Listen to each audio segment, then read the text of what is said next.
log is going to log all of the security events. And by default, it's going to look at things like when you log onto the computer, logging off the computer, and that sort of thing. If you want to configure auditing on a Windows system, you'll need to configure an audit policy. And the audit policy, with that, you'll be able to determine, exactly what it is you want to keep track of, with the operating system. And you can monitor things or audit things like, I can create an audit policy specifically on a particular folder and go in and say, I want to know anybody who opens a file, modifies a file, creates a file, or deletes a file. And I can track all of that activity of anything that occurs in that folder. So that way, if I have somebody that, comes back and says, oh my God, somebody accessed, we think that somebody got into this, I can go back and show specifically what accounts, were used to do different things. So again, very, very powerful feature. And you have this ability built into Windows networks. For other networks, you would have to have, some sort of management system that would do that for you. But again, very, very powerful feature on the network. And this kind of goes back to, where I said that Macs are not really built for this kind of stuff. Macs don't have logs of this nature and this kind of ability to audit and things like that. There are some things you can do, but there are a lot of things that you can't. And so it can be a little frustrating if you're trying to create a good security strategy and security policy, and then you find out that you can't do that, with a Mac. So again, it can be a little bit frustrating there. A couple of other things with accounts. You can disable accounts, and you can also have accounts be locked out. Disabling an account is an explicit action that you take. And if you look, well, actually, you can't see it in this screenshot. If I want to lock or disable an account, all I have to do is right click on it in the interface there and select disable, and that's it. And the account's disabled. If I disable the account, like I said, this is an explicit action that you perform. It doesn't happen automatically. And if I disable it, all I have to do, or actually you don't right click, you can see it on the checkbox there where it says account is disabled. If I want to enable the account, I just clear that checkbox and hit OK, and now the account's enabled, and that's an immediate change. An account lockout is an action that occurs automatically. And what would happen is you would set a policy on your network which would specify that if an account, let's say that if you have X number of invalid logon attempts in whatever period of time, your account's going to be locked out for a duration. So I can set it up like a very common thing would be 3 or 5, let's say 5 incorrect logon attempts in a 30-minute period. Your account will be locked out for an hour. And you do something like this to slow down brute force online attacks. Because if when you start looking at how long it would take to brute force a password, well, that can be thwarted or slowed down tremendously by putting something like this in place. Because if it slows it down to where you could only have, one failed logon attempt every 7 minutes in order for you to continue to operate without the account being locked out. So that means you can only do this 9 times an hour.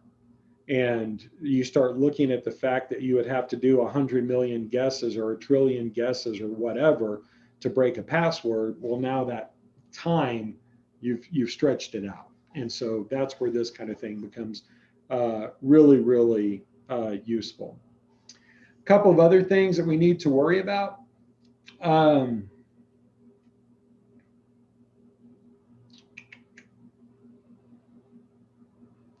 Let's talk about some other types of policies.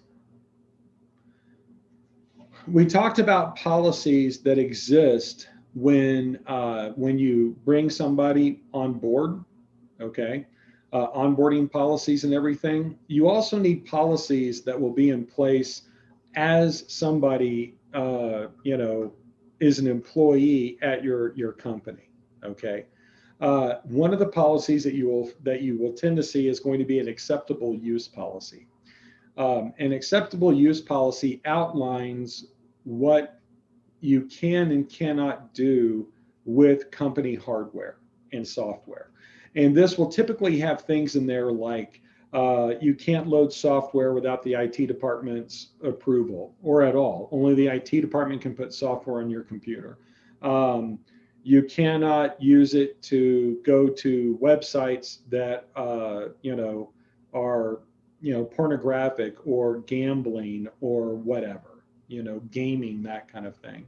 And a lot of times they'll have rules for social media behavior. Now, typically, what I've seen, and I'm trying to think of what our company, what it looks like. Like for our company, they encourage us to employ social media with our, like LinkedIn accounts and things like that to help, our marketing efforts in social media. Okay, so when our our director Faye, when she puts something out on LinkedIn, it's good for us to go out and say, hey, here's a comment. I'm going to forward this out to my network and that kind of thing. That way, it widens the number of people that are looking at our stuff, and that's a great thing. However, there are also policies that say we have to conduct ourselves in a professional manner. We cannot speak on behalf of the company. We cannot represent the company, that kind of thing. Unless, it's done in very specific ways. And that is very, very common in companies to have those kinds of rules for social media. And you also may just have other kinds of rules of professional behavior. One of the policies that's very, very difficult to define and implement in small companies is the use of personally owned devices. But it's a very important one, and it's one that needs to be defined. Does your company, under the lockout policies, does it also work with a 90 days change password? Yes. So, yeah, those policies would be independent of each other and not mutually exclusive. So I can, no problem. I can set, when you're setting a password policy, matter of fact, let me see if I can bring it up for you here. While I'm bringing this up, I'll just keep talking about the personally owned devices. So personally owned devices, like I said, this is kind of a difficult thing for small companies because, are you going to allow your users to use their own cell phones and tablets and things like that? And if not, then are you going to buy one for everybody? And that can be very, very costly. And so we have to look and see what is the best way of doing this. For most small companies, what you see is, let me see, is this going to allow me to do it? It only does the local policy. An example of that, sir, for example, call centers like Spectrum do allow you to use your own phone, but it only designated area like the break room or or outside. They don't allow it in the work ambience or even in the restrooms or stuff like that. It would just need to be in the break room or outside the building. Okay, and that makes sense. I can't bring this. If I bring this up, it's going to be way too small. Just the resolution's way too high on this system. But yeah, it depends on your environment, and for like especially call centers and things like that, that would be, I would think, very common. For our environment, the question is, hey, does everybody get a phone, or are they just going to use their cell phones to call people? That kind of thing. And for us, everybody uses their own personal device. That creates a set of challenges for the IT department and for your security people, because what happens if somebody leaves? How do you control the data that is on that person's device? And so typically you're going to have some sort of policy for that as well. And we're going to talk about mobile device management Monday or Tuesday, something like, I think Tuesday. We talk about mobile device management. A clean desk policy is also something that you wouldn't think would be incredibly important, but it actually is incredibly important. Clean desk policy, and I got I think I saw a couple of practice questions on this. I don't know if I got an exam question, but it talked about, you have guests coming into the company and they're going to be given a tour, and the supervisor is extremely concerned about having any kind of proprietary information visible. And so they want to make sure that all of the whiteboards are erased and that there are no papers sitting out on anybody's desks. And then they ask, what are they most concerned about? And it could be a couple of different things. It could be social engineering, because as I look around, as I gather information, I can use that to attack. Or it could be about theft of intellectual property. So in that particular case, it was one of those things where it said choose two, that sort of thing. So be familiar with that. When I was doing security assessments for banks, clean desk policy was huge. And anytime somebody didn't have a clean desk, that was something that we definitely, made note of in the report. User and role-based training. I brought this up a few times. One of the best things you can do to secure your network is to train your end users. You want to make sure that you have a good cybersecurity awareness training program, and you want to make sure that that includes phishing education and a phishing campaign where the users are sent fake phishing emails from time to time. And if they click on it and take the bait, they go to a website that says, oh, hey, whoops, you got caught. Here, watch this video, that kind of thing. I think I shared with you guys the one that we're using is KnowBe4.com.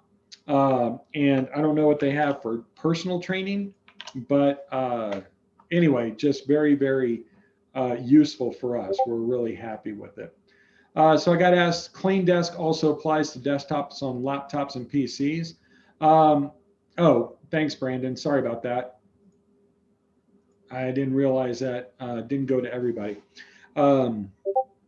So does a clean desk apply to the desktops on laptops and PCs? And the answer is no, we don't look at that. However, I can implement in group policy a common wallpaper for your desktop, and I can also specify a common screensaver and that kind of thing. So if I do want to make sure that there's a consistent look to the office, and so, hey, when you walk away, a screen lock comes up, that kind of thing, and it's the corporate logo, or that's on your desktop or whatever, I can enforce that through group policy.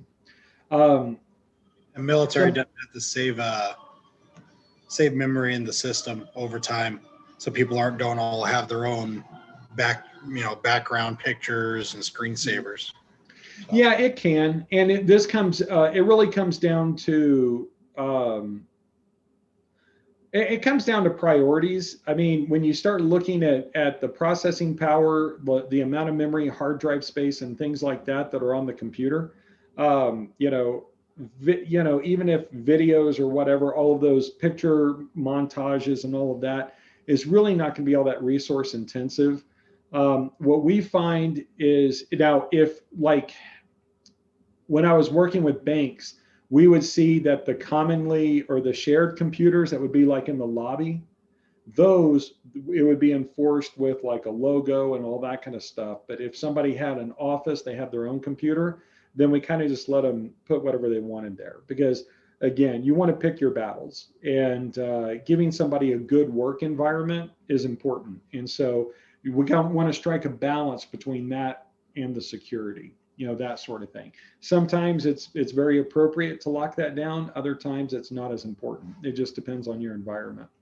Let's go and take a 10-minute break at 7 o'clock Central. And when we get back, we're going to wrap up talking about training, and then we're going to get into secure network designs. But let's just take a quick 10-minute break.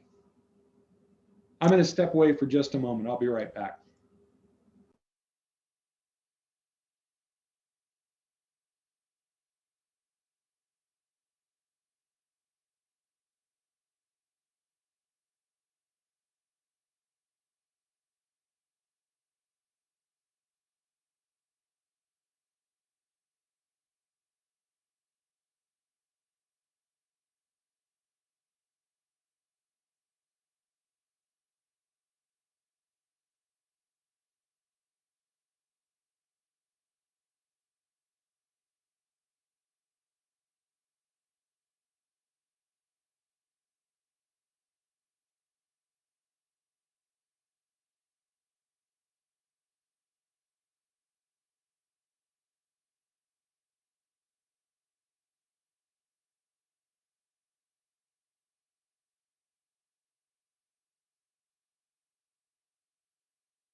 So talking about training, some of the different things that we want to go over in our security awareness training.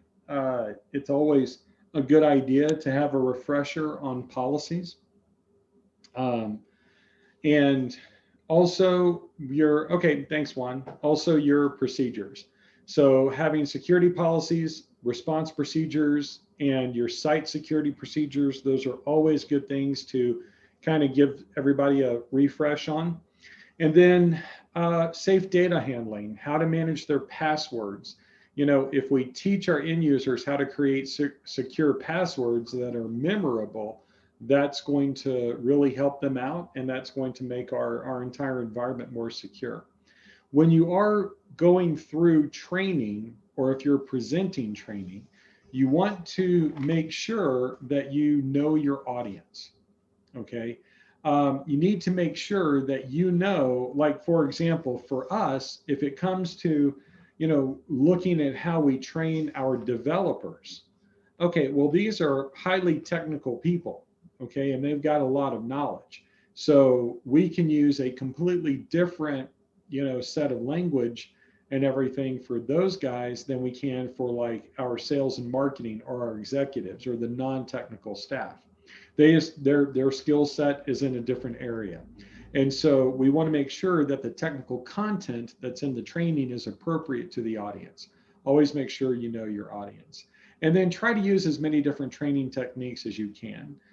Try to, like I mentioned before, do phishing campaigns where simulated phishing messages are sent to the end users. And then implement just different types of media. You know, if I want people to retain the information, I have to engage with them as much as possible.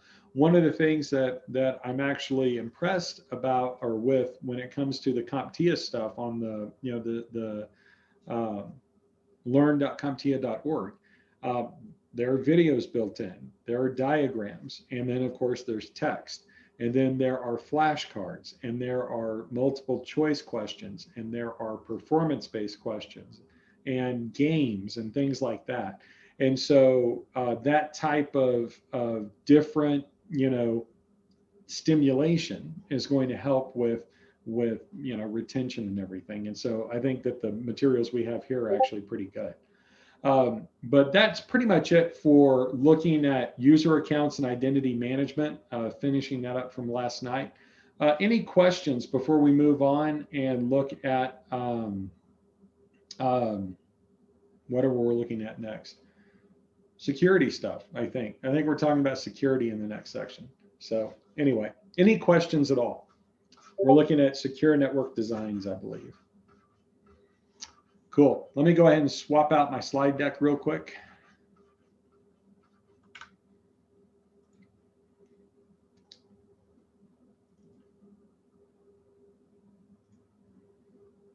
While I'm doing that, my wife and I watched a movie on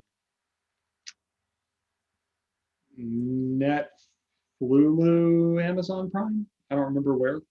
The Sixth Sense or what? Huh? The Sixth Sense? Yeah. All right. Well, we actually, there were two movies that we watched. I think one was Netflix and the other was Hulu. I don't recall, but one was Kevin Spacey, and it's called The Life of David Gale, which I had not seen before. It's an older movie.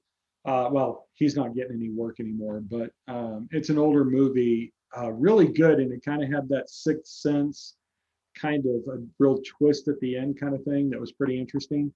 But we watched The Courier with Benedict Cumberbatch. And it's funny, my daughter, you know, she says, as long as you say any two words that are even close, you know who we're talking about. She's like, you could say, you know, Benedictine cucumber patch, or, you know, whatever, and everybody knows what actor you're talking about.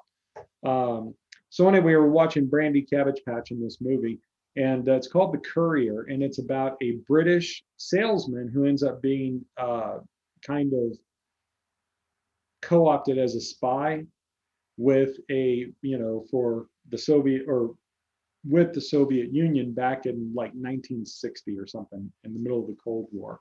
Really, really good movie. So highly recommend it if you have, I don't remember what service it was on, but it's called The Courier. And if you liked Bridge of Spies with Tom Hanks, this has that same kind of feel to it. So really, really enjoyed it. Yeah, you saw the previews. I recommend it. It was good. And I like him anyway. I think he's a great actor. Okay, so lesson 9, we're looking 15. Looks like we lost somebody. All right, so implementing secure network designs. One of the things, I think this was mentioned on Tuesday, the first day, security needs to be part of the overall culture of the organization. And this came up when we talked about DevSecOps, where you have development, security, and operations kind of all combined. And whenever you're designing the network, you need to do this with security in mind. And so in this lesson, we're looking at, how to securely design your network. So we're going to look at network designs. We're going to look at routing and switching. We'll talk about wireless security. And then we're going to look at load balancers. Okay. It's a rather lengthy module, lesson. This will take us well into the next hour and maybe even a little bit further than that. But this is also a very important lesson because security really does come down to the design. And if you design the network correctly, then it should be nice and secure. If you don't design the network correctly, then it won't be. And so this is, this is kind of a really a foundational part of making your network secure.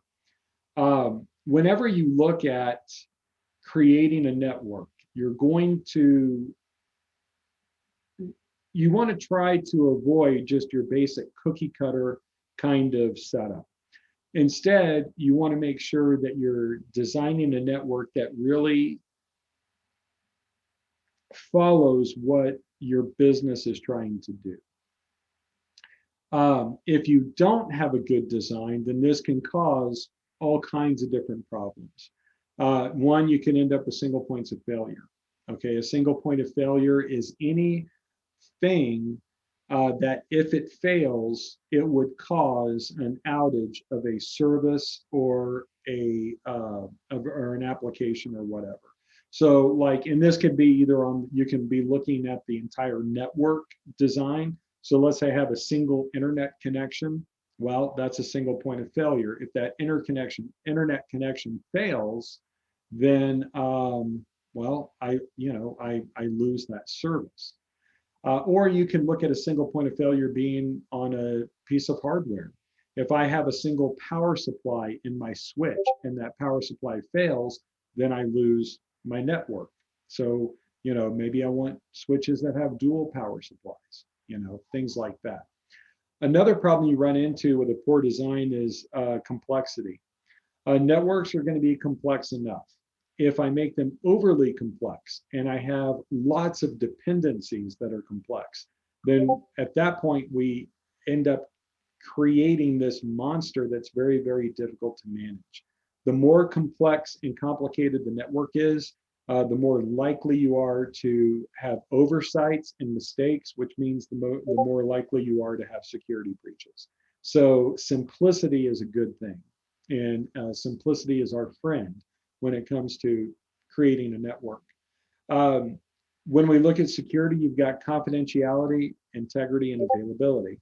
A lot of IT people will look at availability as their priority and kind of sacrifice confidentiality and integrity in order to obtain or achieve availability. And we need to make sure that it is a balance between all of them. We have to make sure that security is just as important as performance. And then lack of documentation. Lack of documentation, your network needs to be well documented and the documentation needs to be maintained. So that way it's accurate. And then another problem we run into is an overdependence on perimeter security. Hey, we've got a firewall. Okay, great. That's step one. What about the rest of it? Security should always be implemented in layers. Think of it, it's defense in depth is the term. And we just talk about layers of security. So yeah, you've got the firewall. What happens if they get past the firewall? And so we want to have different layers there to make it as difficult as we possibly can. If you would like to, if you want to get a really in-depth, I guess not tutorial is not the right word, but if you want a really, really in-depth guide to how to design a network, Cisco has what they refer to as their SAFE architecture. And I've got a link here I'll give you guys. I will tell you this is enterprise level stuff. This is, oh, you're welcome. This is not, the introduction to how to design a network. This is very, very detailed and it's pretty high level stuff. So there'd be a real learning curve getting into it, but it's really good material. And Cisco, like them or not, Cisco, they are pretty much the first and last word on networking because they kind of created a lot of it. And so they're, I think the last time I looked into it, it was 83%. Maybe it wasn't, maybe it's not that much anymore, but it may be 60% or something like that of all of the equipment on the internet is Cisco. I mean, they're huge. And they developed a lot of the things that we use. As we look at designing the network, we do this to accommodate workflows. I want to, my boss is very fond of saying that the purpose of IT is to empower the business. And so I don't want to build the business around IT. I want to build IT around the business. And so I need to look at what is it that the business is trying to accomplish, and then I design my network around that. And so the example here is we're looking at email. Every business needs email. That's just a staple of communication today. Well, if I look at what components are necessary for email, what do I have to do? Well, one thing is I need to have access on the corporate network. In order for the clients to communicate with the mail server, both the mail server and the clients have to have network connectivity. They have to be able to talk to each other. So that's one thing you have to think about. I also need to have access to the internet. So that way, it's great to have email that's internal, but it would also be nice to have email that can be used to communicate with, people in the outside world. So I've got to have access to the internet. Then you start looking at the technical parts of email itself. Some mail systems, like if I'm setting up a Microsoft Exchange network, okay, well, I can, in this, not just Exchange, I can do this with like Mail Enable or, any of the, pretty much any mail server. I can have one server that hosts mailboxes and then another server that actually transfers mail in and out of the organization. And if that's the case, where do I put those? How do I secure these things? And so when I look at my corporate network, maybe I have the mail transfer server, and that part of the mail system is called an MTA, a message transfer agent. So I could have the MTA server sitting in a DMZ that's connected to the internet, and then have clients in the mailbox server that are sitting on the inside network that are more protected or whatever. Those are the types of things that I can do. But what I'm going to do is segment my network and separate my network into different zones. So that way, I can control the flow of data from one zone to another. And each zone would be a group of computers that all have roughly the same security requirements. And we're going to come back to that here in just a moment. When you start looking at how the network is set up, this diagram here talks about the different network appliances.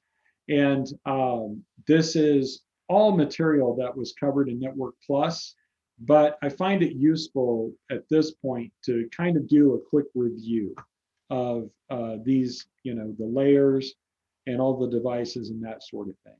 So we're going to spend a few minutes doing that. So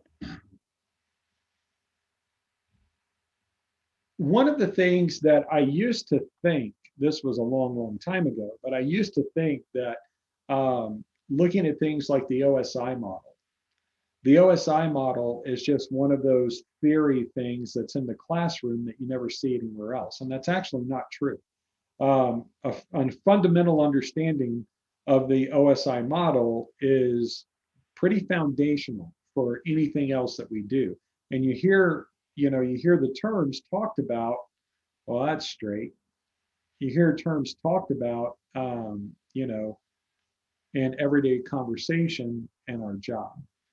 And the OSI model, you have 7 layers. And the topmost layers, we don't really worry that much about, but they're numbered from bottom to top, 1, 2, 3, 4, 5, 6, and 7. And were you guys given a mnemonic or anything to help memorize the different layers?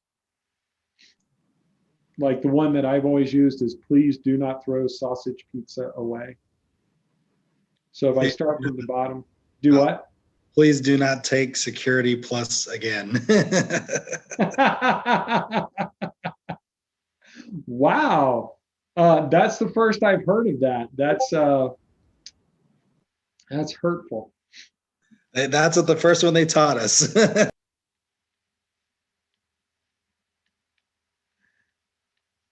All right, please. All right, so please do not take security plus again. That's good. The one that I was taught, and I was taught this 20 something years ago, was please do not throw sausage pizza away. But either way, either one of those work. That's fine. So the bottommost layer, what is this? This is the P. Physical. The first P. Go ahead. Physical? Yeah, it's the physical layer. So the physical layer of the OSI model, this is the stuff like cables, connections, signaling on the wire, and things like that. And when we look at the type of hardware that exists here, the hardware that we see, and it kind of emulates the old bus networks where you would have like a single cable like this that all of the computers would plug into. This was known as a serial bus or bus network. And what would happen is, so if these are computers A, B, C, and D, if computer C wanted to talk to one of the other computers, it would send a signal out, and that signal would go both directions on the wire. If another computer wanted to talk at the same time, it would send signals out on the wire. And if that happened, right here in the middle, does anybody remember what that would be called? Starts with a C, ends with elision. Collision. There you go. Looking at something else. All right. Now, the bus networks went away, okay? And except logically, it was still a bus. But here we ended up with a piece of hardware. And again, if I have these computers in there or connected to it, A, B, and C, what ends up happening is these are very dumb devices. They only operate at the physical layer. They see a signal that comes in and they just repeat the signal out every other port. And this was a hub. And hubs, again, they're obsolete and they're not used anymore. Anytime I teach Network Plus, I go through all of these things because a lot of times it's useful to be able to kind of see where things came from and you can kind of see how they evolved. And so a lot of times it makes a lot of sense. Why does something not work this way? Well, it does this because it used to do that, that kind of thing. But as far as TCP/IP is concerned, as far as what we're really doing here, we're not that worried about the physical part of this. Layer 2, though, we are worried about. What is layer 2? Starts with a D. Data. Data. Yep, it's actually data link. Thank you, David. Data link. All right, so you guys got most of it there. Now the data link layer, this layer is responsible for addressing data, or it's responsible for addressing and delivery for the local network.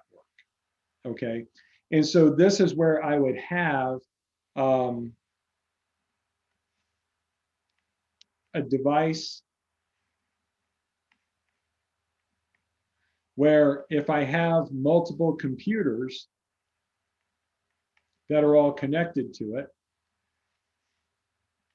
if computer A wants to talk to computer C, computer A sends the signal here, this device looks at the source and destination address, and based on the destination address, it forwards the signal to the appropriate computer. This would be A talking to C. So instead of being a hub that simply floods all of the signals it gets, this particular device creates virtual connections between the two endpoints that are talking to each other. What device is this on layer 2?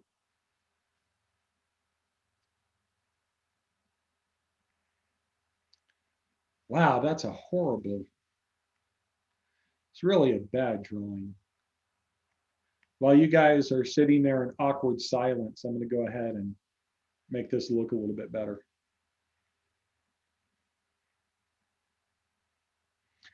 And you're really making your Network Plus instructor look bad. Of course, I'm saying that, I don't know what my students are like when they go out of mine. So this particular device is a switch. Switches exist at layer 2. And do you remember what kind of address is used for switching at layer 2? MAC address. MAC address. Yep, absolutely. Good job. So at this point, what I've got is a frame. Frames exist at layer 2, okay? And the frame has a header, and then you have your payload, and then you have a trailer. In the Ethernet header, I'm going to have my source and destination MAC address.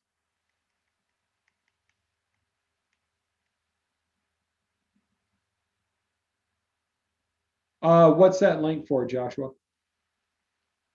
That was from my LinkedIn. I was trying to see if I could actually copy and paste, but I copied it. It doesn't paste very well. When your browser, right click and do copy link. It's not in browser. It's the LinkedIn little application they have for the laptop. So. Okay.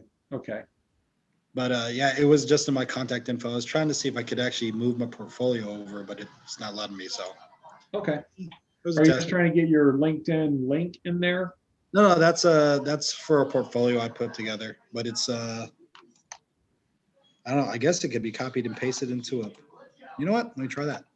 Yeah, I'll try it real quick. See if I can get it to work. Oh yeah. Did it go? Sorry, something I was working on to see if I could get it to work, and apparently it works. Yeah, it does. So you've done a BattleBot before? We were building it for class. Oh, So nice. I've 3D printed parts of it out here and there, but we never got to assemble it because we ran out of time. Okay, cool. Huh.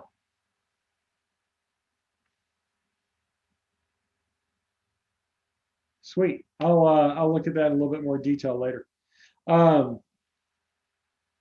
So the switch now, when we start looking at the different kinds of attacks and things that you have on a network, it's very important to understand what's happening at layer 2.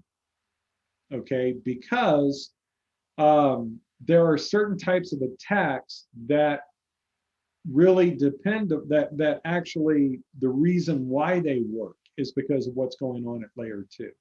Okay, so it's important to understand what a MAC address is and how switches work and things like that.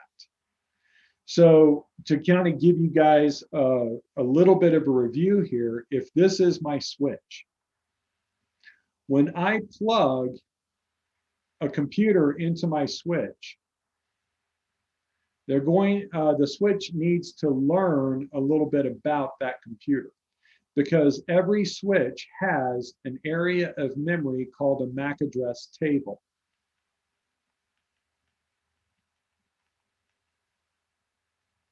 And the MAC address table is a list of all of the MAC addresses and where and what port they're connected to. So if I take a computer, if I have computer A and I plug it in, when computer A sends a frame to the switch, remember that frame header, the Ethernet header, includes the source MAC address. And then it has the destination MAC address, right? So let's say computer A's MAC address is 0A B1 C2 D3 E4 55. And this is port 1. In the MAC address table, the switch is going to see that source MAC address. And because of that, it knows that this computer is plugged into port 1. So it's going to put 0A B1 C2 D3 E4 55, and it's going to say this is on port 1. So now if I've got computer B over here,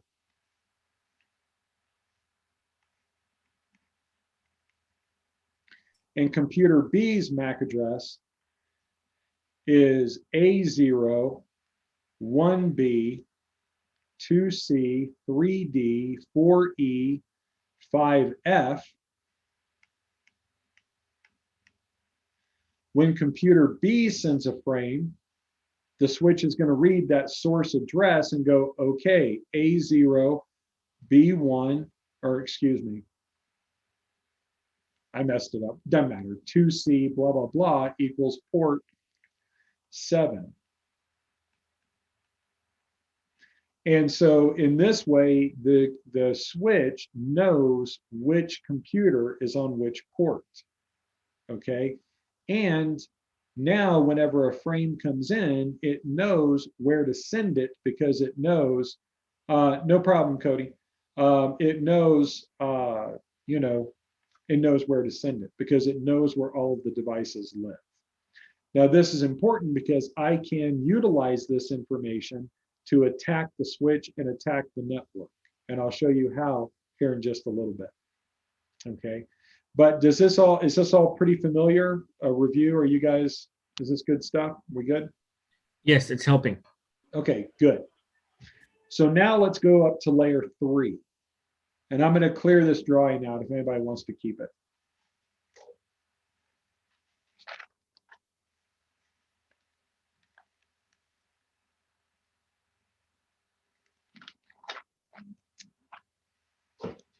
What layer is layer 3, by the way?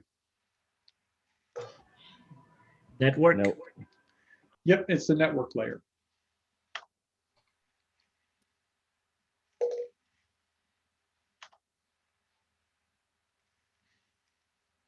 Whoops.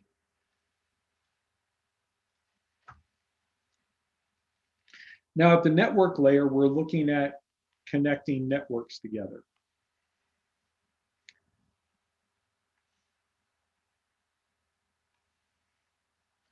And the devices that we deal with at this layer are routers. The job of a router, and routers are drawn as cylinders with arrows on the top. The job of a router is to route traffic between networks. So if this is LAN A and this is LAN B, it's going to route traffic between them. And what it's looking at here are not MAC addresses, but what kind of address? IP. IP address. IP. Yep, excellent. And the data unit we're looking at is called a packet. Can I ask a quick question? Sure. Just since I know that between layer 2 and 3 is where the changes, how it addresses things. Mhm. Is it the network layer? Is it the router that's actually basically converting things over to IP address from the MAC address signals that are coming, or? No, it's happening on each device, and it's the protocol that's used here. And again, one that's critical to know about. It's kind of sits in between layer 2 and 3, and it's called ARP. And ARP is what resolves an IP address to a MAC address. So, I remember doing the ARP stuff. I just didn't remember why. yeah, Great well, question, Josh. yeah, that was a really good question. Let me do this. I'm going to kind of put it all together and show you what happens from point A to point B. Okay. So let's say that I've got a network that looks like this. So I've got a switch here.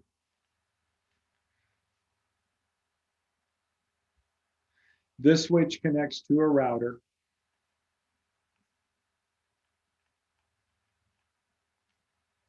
Which connects to another switch.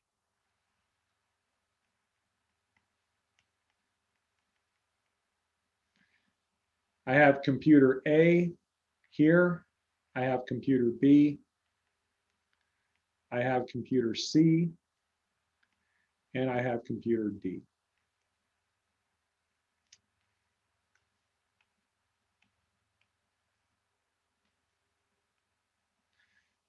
And we'll say computer A is 192.168.1.5. This is 192.168.1.6. And this here is 192.168.1.254. On this side, we have 10.1.10.254. 10.1.10.12 and 10.1.10.100. MAC addresses, we're going to call this MAC A because I don't want to write out 12-digit addresses. MAC B, this is MAC C, this is MAC D. This is MAC Y, and this is MAC Z. So that's my network. If computer A wants to talk to computer B, so I'm going to look at the traffic from A to B. What happens is I know the destination IP address of computer B. So computer A is going to send out, well, excuse me, so A to B, step one. Computer A, well, even before it does this, it's going to look at its subnet mask. You guys should have talked about that and determine whether or not computer B is on the same network. And it looks and it goes, okay, we're on the same network. So it's going to check the ARP cache. And it's going to say, do I know the MAC address for computer B? If the answer is no, it's going to send out an ARP broadcast. And the ARP broadcast says, hey, which computer, what is the MAC address for the computer that has the IP address of 192.168.1.6? Now, being a broadcast, that switch is going to flood the traffic. It's going to send it out every port. and every device connected to the switch will see that broadcast. The only one that's going to reply is going to be computer B. Okay, computer B is going to reply with an ARP reply, and computer B is going to say, I have 192.168.1.6 and my MAC address is MAC-B. So the next step is computer A updates the ARP cache and says, 192.168.1.6 equals MAC-B. Then it creates the frame.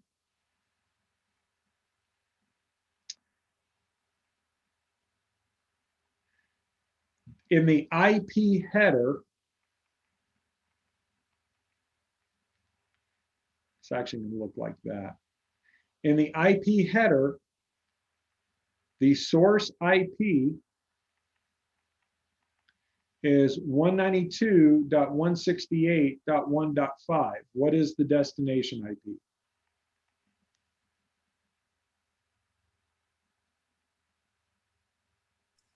It'll be 255.255.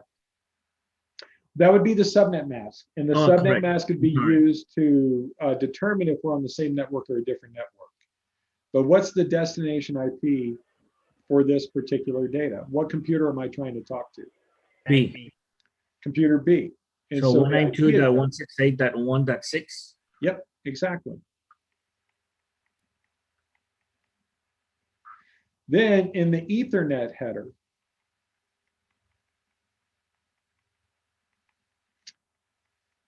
what is the source MAC address? MAC-B The source, or MAC-A. MAC-A. And the destination? MAC-B. Yep. So here's what happens. Computer A sends this frame to the switch.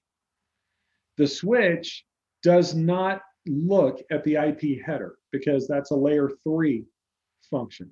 It only looks at the Ethernet header because that's a layer 2 function. And a switch is a layer 2 device. It sees that the source MAC address is MAC-A, and it goes, okay. It's going to look in its MAC address table and go, do I know about computer A? Well, yeah, here's computer A and here's its, MAC address and hits on port 1 or whatever. It's going to look at the destination MAC address and go, do I know where to send this? Yes, I do. It's computer B. Computer B is on port 17 or whatever it's on, and it sends the frame. If it doesn't know what port computer B is on, then it's going to flood. And flood means it sends the frame out every port, like a broadcast. If I don't know where to send it, I'll send it out to everybody because at the end of the day, my job as a switch is to get network traffic where it's supposed to go. So it sends this frame to computer B sees it, goes, yep, that's me, and it processes it. This is how it works if the two computers are on the same network. Okay. So this is an example of the ARP, correct? Yep. This is what happens from start to finish if computer A wants to talk to computer B. And ARP, the process of ARP was simply resolving the IP address to the MAC address. Now let's back up. And if anybody wants to take a snip of this, you need to do it now because I'm going to delete a bunch of stuff. But let's back up and let's see what happens if computer A talks to one of the other computers. Yeah, go ahead, Joshua. I said, if anyone needs it, just ask me. I got it already. I'll Okay, stick cool. to Discord. Juan, did you bring enough pudding to share?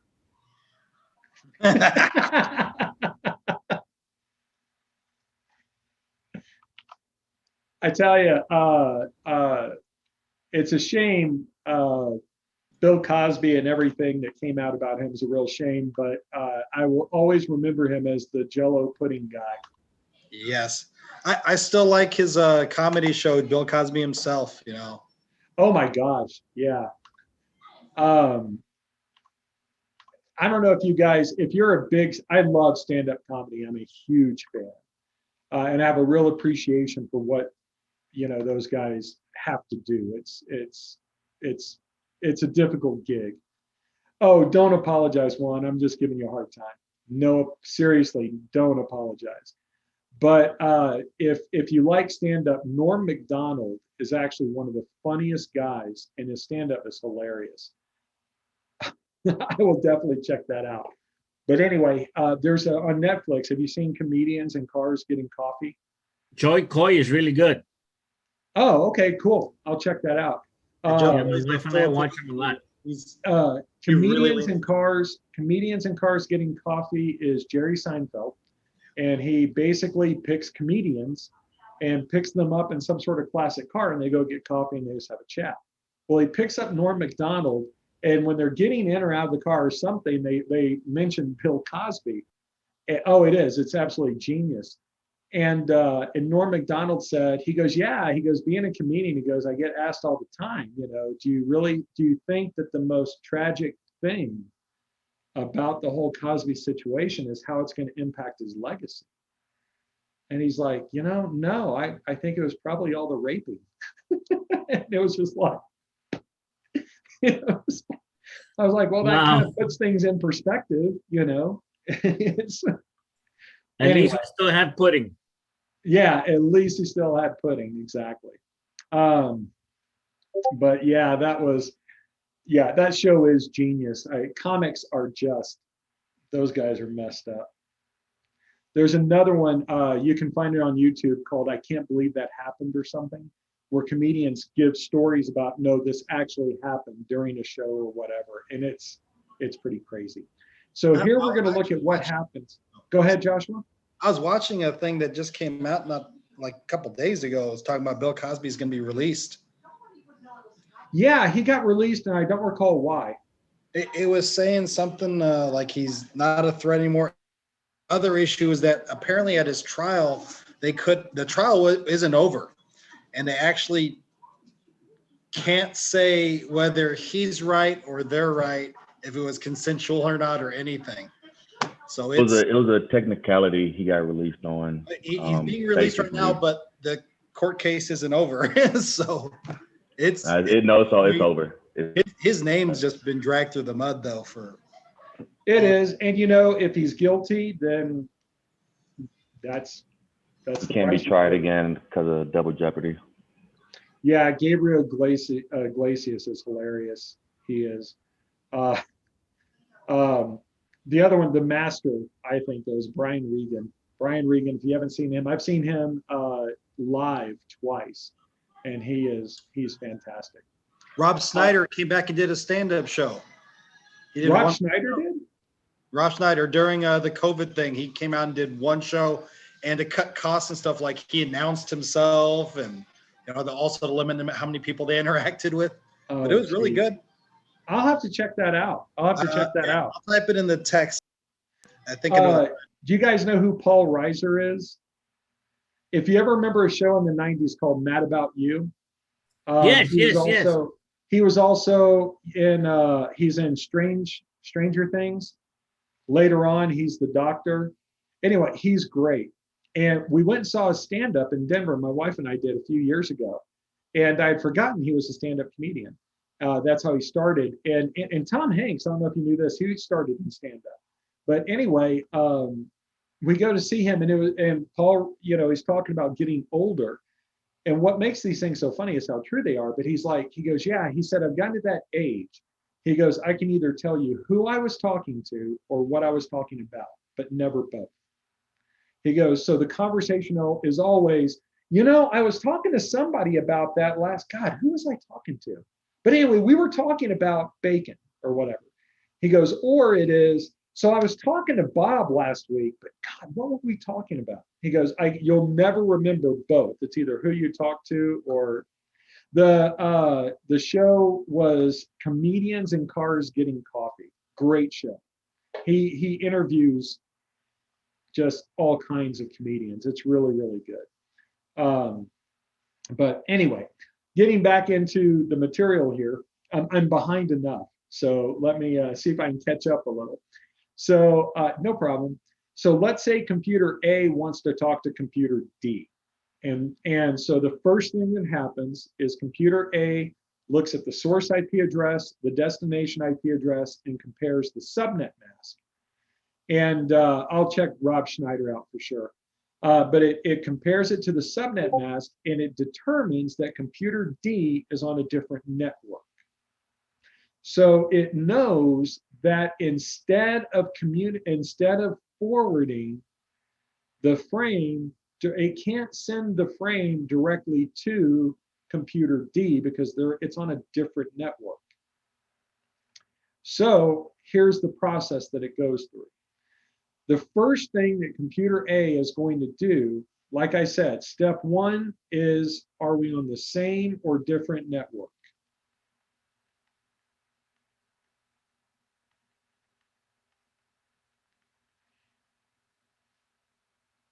And it determines we're on a different network. So the next step is, what router do I send it to? And I've only got the one, and so it's going to be 192.168.1.254. Okay? So it knows it needs to send it that way. So what's going to happen next is computer A is going to send out an ARP broadcast for 192.168.1.254. The router is going to receive that and send back an ARP reply. Based on this, computer A is going to create the frame. In the frame, I have my Ethernet header, my IP header, my transport header, my payload, and then the trailer. If I look at the IP header, and this is Ethernet, what is the source IP address?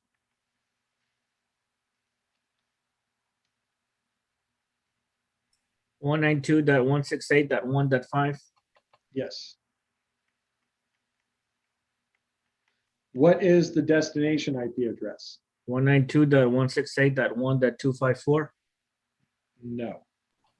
Oh, It's wait. not- It's not 10. No. It's 10.1.10.100. Exactly. The destination IP is the computer I'm trying to communicate with. Whoops. And that's not at all correct.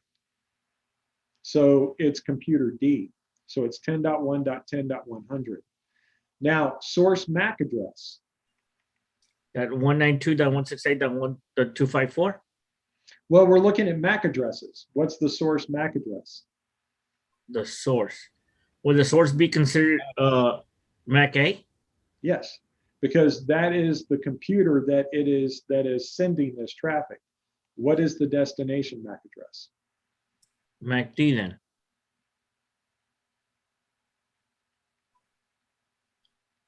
MAC Y. This is where we have Y. the difference between layer 2 and layer 3. Okay. Okay. The I'm sorry. ultimate destination is this right here, because computer A wants to talk to computer D. So why is the However- destination MAC Y? I'm confused.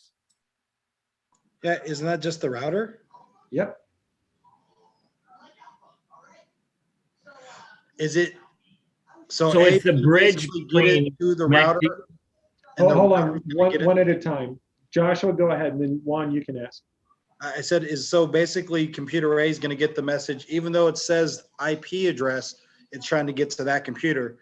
But using the MAC address, it's only going to get to the router, and the router is going to send it to D, and it's going to change the source IP to the router. The source IP will always be the source computer. Okay. The destination IP will always be the destination computer, the two endpoints. The MAC addresses are for the communication of the local network. Okay. Yeah, because I was gonna say, so the router, okay, I'll see this here. Okay, Juan, did that answer your question? Yes, it did. Okay, so here's what happens. Computer A sends this frame right here to the router. The way it gets to the router is because the destination MAC address is the router's MAC address. So now the router has this. And the router looks at the destination IP address and it goes in its ARP table and it says, hey, do I have the MAC address for, or excuse me.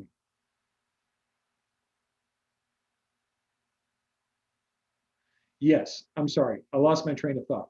So it looks in its ARP table and says, do I know the MAC address of that IP address? And let's say that it doesn't.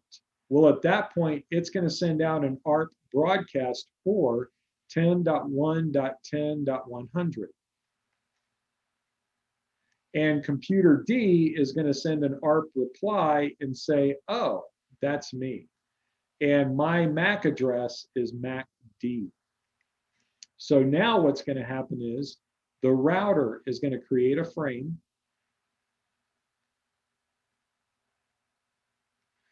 And the Ethernet header and the IP header, okay, so here's the IP and here's the Ethernet. What is the source IP address going to be? It's still going to be the 192.168.1.5. Right. Yes. What's the destination IP going to be? Still going to be 10.1.10.100. Yes. What is the source MAC going to be?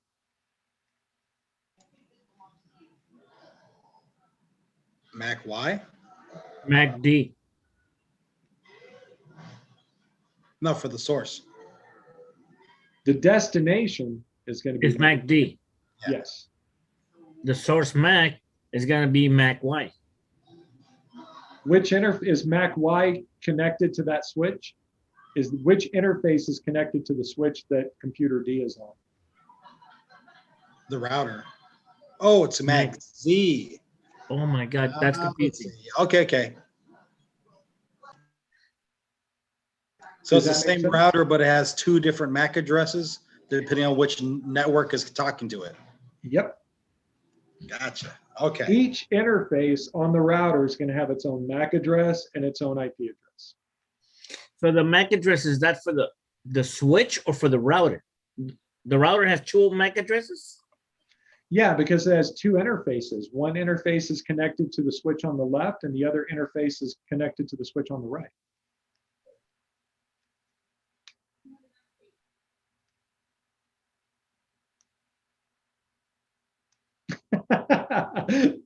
Mindsplosion. Yes. This is how, so if it's not quite sinking in, if it's one of those things where it's like, wow, I didn't quite get that or whatever, I was teaching this stuff for several years, couple of years. So this is And I'm supposed to make sitting you there- feel better now. I'm sitting there diagramming something on the whiteboard. This was 20 something years ago. And all of a sudden, this concept of what's going on with ARP and a MAC address clicked. And I literally, in mid diagram, I was teaching something totally different. And I stepped back and I went, huh. And the whole class is like, what? And I'm like, this finally clicked. For whatever reason, it took like a year and a half or 2 years, and all of a sudden it clicked. The MAC addresses and frames is what's happening at the switch level. IP addresses are what's happening at the router level. And so when you're looking at sending traffic through all of these different networks, that source and destination IP address never change. That way the network as a whole knows who sent it and who's receiving it. It's the frames and ARP which is making it go from device to device to device down at the lower layer. Does that make sense? Somewhat, yeah. All right. Was this new information or is this just something you guys already knew? This is more detailed information. It was not explained to, at least I didn't understand this to this level. Yeah, I think it's better detailed because I don't think we quite put all of this together that well. We understood ARP, but only for the process of converting things to an IP address using the subnet and learning how to do that. I don't think we understood how this worked. Okay. I definitely know we didn't understand how the router had more than one MAC address and Yeah. IP address, depending on. That's what blew my mind. Yeah. And that's why I was confused because we went over it, but it was more of a broad overview. This is a detailed explanation and it's making more sense. Yeah, let me pull this up and we're gonna have to take a break here in a minute. We're only gonna take like a 5-minute break though, guys, because we are behind. And but I just want to show this to you. This is my firewall at my house. Ah, shoot.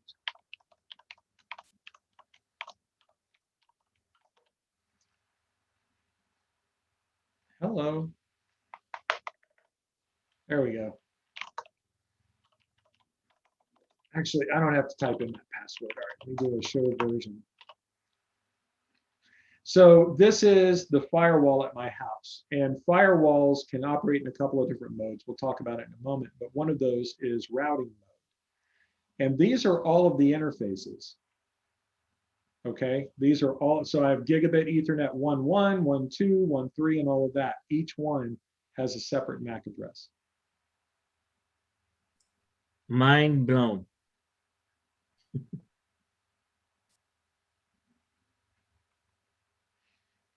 Now, let's take a quick break and then we're going to, we'll pick this up some more. The reason why it's important to understand this at this point, at this level, when we're looking at Security Plus, is because when we start looking at some of the different kinds of attacks that can happen, like in this next section, we're gonna look at ARP poisoning and MAC flooding and things like that. If you don't understand how the networking is actually working, then the rest, understanding how those attacks come about is not going to, it's just not going to work. So it's always find it useful to kind of go through that at this point. Let's take a quick break. Let's take 5 and then come back and let's keep going. And then we're going to look at network segmentation, the different zones. So it's about 8 minutes after 8 Central Time. 5-minute break and we'll get started. Can I ask you a quick question while we're on break? Absolutely. Okay, so you were talking about earlier when it gets a message at the switch and it doesn't know where to put it, it's going to send out that Flood. basically a broadcast message, right? Well, it's a broadcast. So It's asking for that IP address, right? well, it kind of. So when you say broadcast, and this may seem like it's splitting hairs, but at this point, we have to keep the terminology exact. A broadcast is a message or data that is literally addressed to everyone. And so that would be computer A sending out a frame with a destination address that says everybody. When you look at the behavior of a hub or a switch, when it receives a frame and then sends it out every port, that's called a flood. Because a switch will do that, if the message is a broadcast, then it says that's addressed to everybody, so it floods. Or if it doesn't know where to send it. So let's say that computer A, it is a unicast frame, so it has a single address to computer B, but that address, that MAC address, isn't in the MAC address table then the switch floods because I don't know which port to send it on specifically. So I'm going to send it out all ports. And the way that the switch learns which MAC address is on which port is when it receives a frame, it looks at the source MAC address and understands that that's the computer that lives at that port. And so it populates the MAC address table on the fly.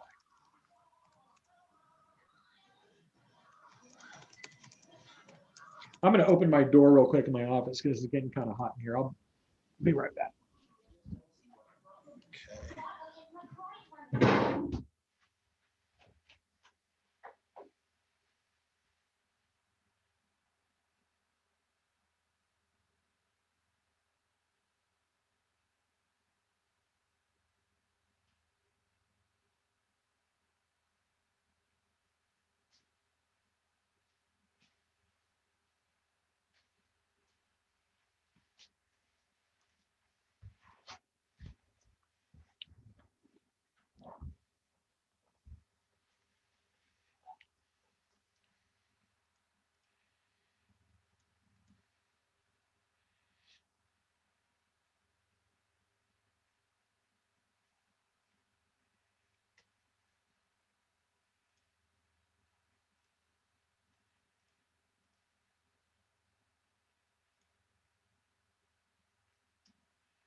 Liquid Courage, always carry a sample. Yeah, you always got to carry a sample of Liquid Courage. Huh? It's also, keep in mind, it's also known as Liquid Idiot. That's why it's just a sample.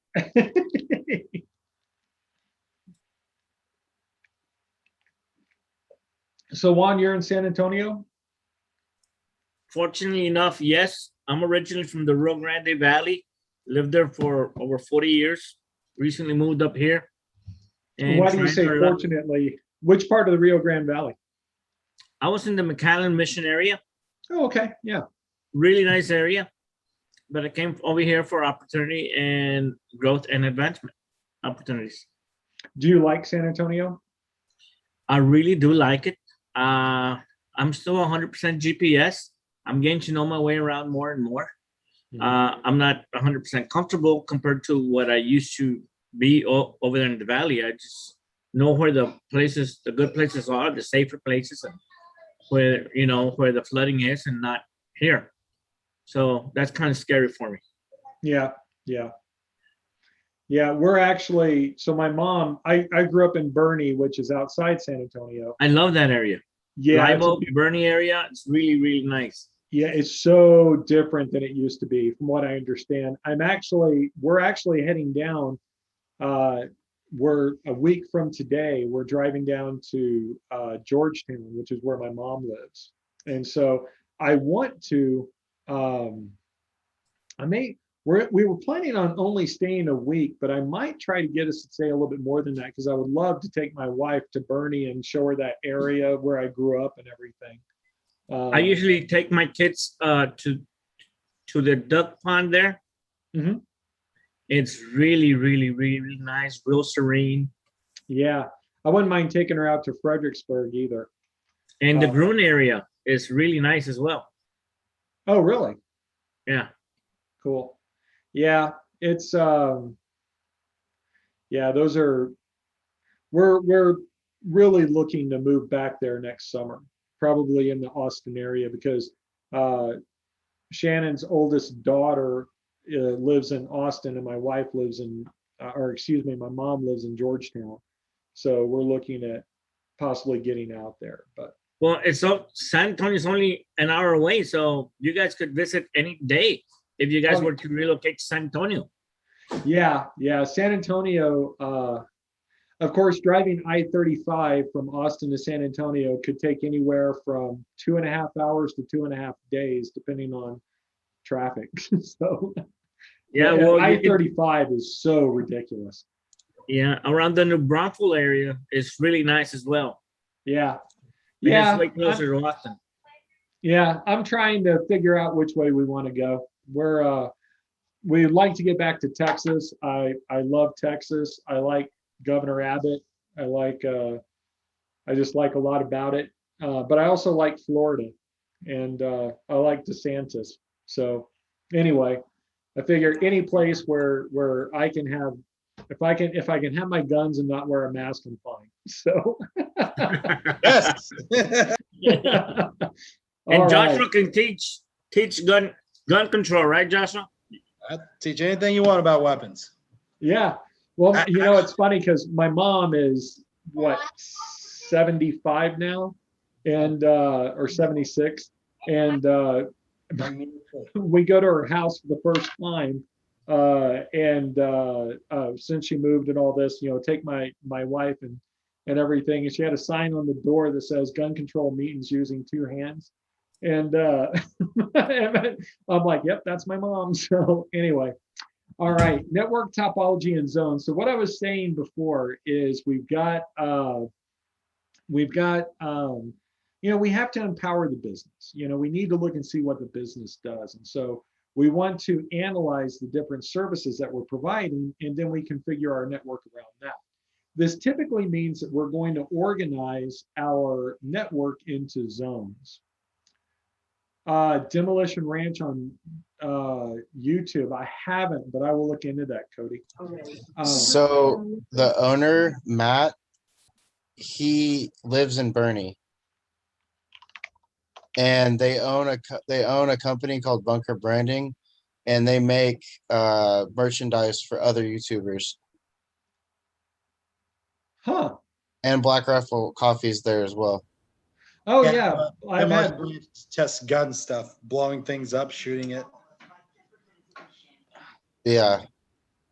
If you like guns, you'll like Demolition Ranch. He's a huge gun guy. He's got like 3 Barrett 50 cals and all kinds of other stuff. Like he's got more guns than anybody I know. Machine gun. Girl. Yeah, definitely worth a watch. Yeah, I will definitely look at that. See, and I look at those things and I think, like having a Barrett 50 cal would be really cool. Except that every single time you pull the trigger, it costs like $9, and Got to get into reloading, sir. Got to get into reloading. I've got a Dillon press sitting in my garage. I haven't got it set up yet, but I've got all the stuff. I've just got to, I actually made my own loading benches, hickory top and pine legs and all of that. So I've got the full setup, and I've got a couple of 1,000 rounds of 45 ACP that I can load. There's a video you need to check on Demolition Ranch. He figured out how to bend a bullet's path using PVC pipe. That's ridiculous.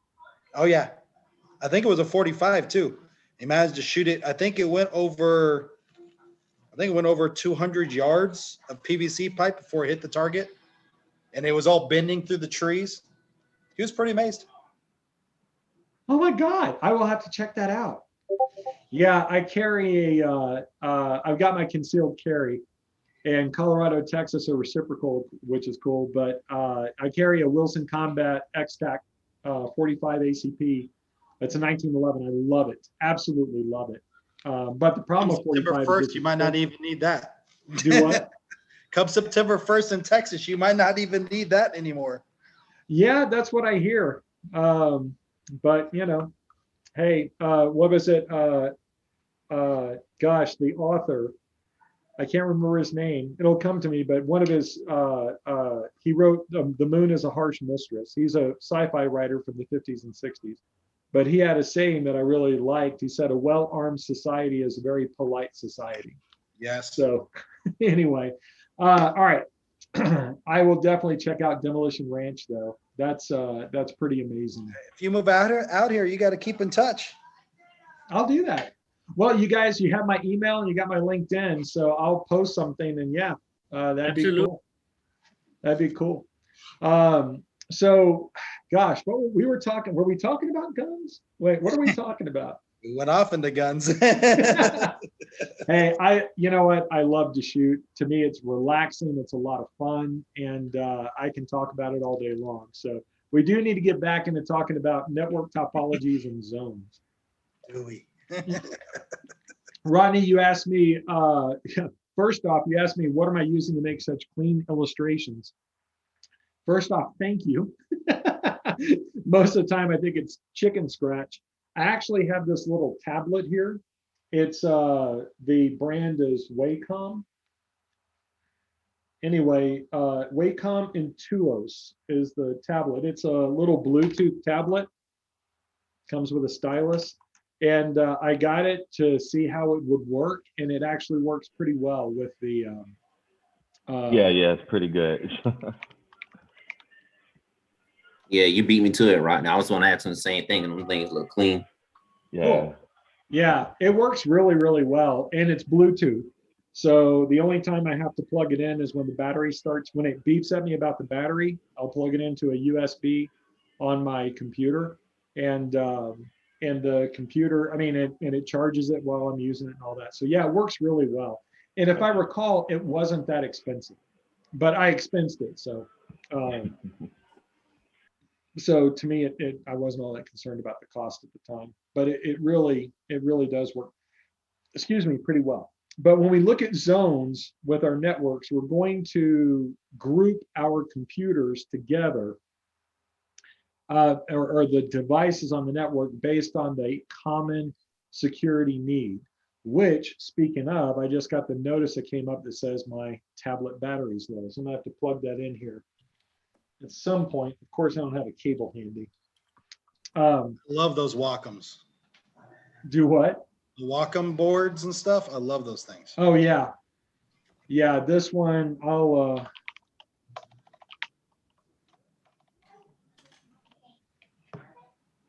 Helps a lot with hand-eye coordination too. it does. It takes a little bit of time. It takes a little bit of time to get used to it. But once you get used to it, it works really, really well. And I'll give you a link to the one that I have. You ever use Sketchbook for Enterprise? I have not. I think it's free. I'm pretty sure. I think I have a free version of it at least. Sketchbook for Enterprise is just a drawing app, and like you can put layers like in Photoshop. Oh, And we use it for not for modeling per se, but for like a quick sketch version of like prototype, but just like a quick sketch of what you want to design or draw. nice. Oh, whoops. One, I sent that directly to you. Let me send this to everybody. If you're interested, this is the link on Amazon. This is the one that I got. And it's, like I said, works beautifully. And it came with some software. I don't think I used the software though. I've had this for about a year and a half. And like I said, it seems to work pretty well. When we look at putting our network or dividing it up into zones, you tend to have three main zones for your network. And they're listed here on the slide. You've got the intranet, extranet, and internet. Now, intranet is your private network. Internet is the public network. And the extranet is kind of something that sits in between. Most of us refer to the extranet as a DMZ or demilitarized zone, but extranet could mean something else as well. What if I have a part of my network where, you're welcome. What if I have a part of my network where I need to have internet users access that network? Or what if I have part of my network where I have like company partners, business partners need to access it? In a case like that, then I need to design my network accordingly. And I'm going to switch back to the whiteboard here. If anybody wants this diagram, go ahead and grab it. I'm going to get my charging cable. Put it on Discord already if anyone needs that one.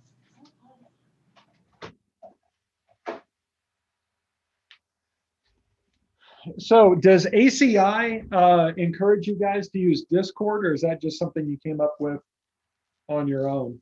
Because it seems don't like know. that's a very, very useful tool. On our own, sir. It's like,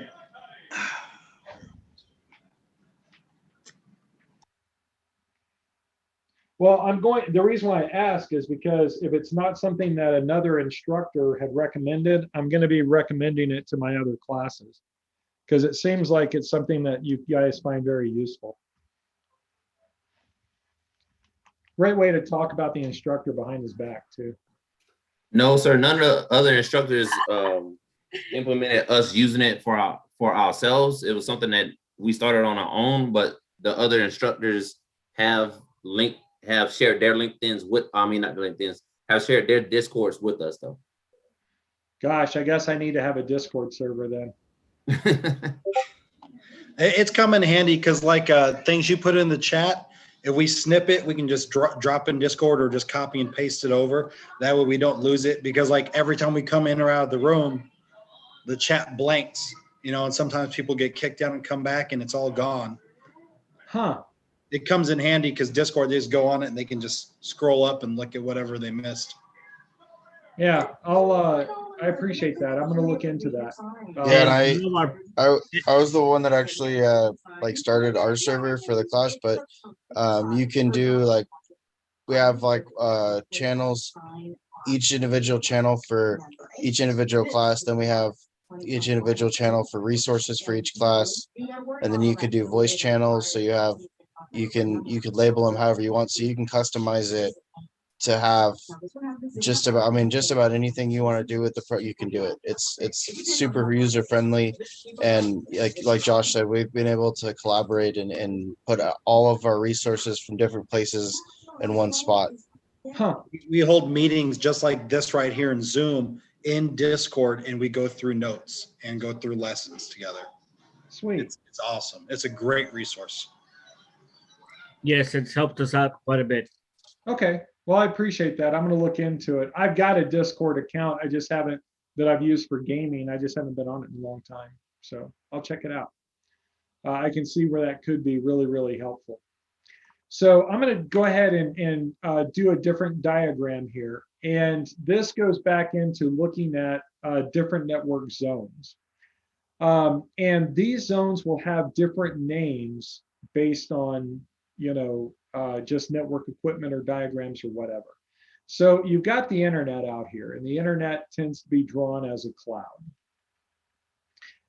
And this would be a security zone, okay? And this particular security zone would be public,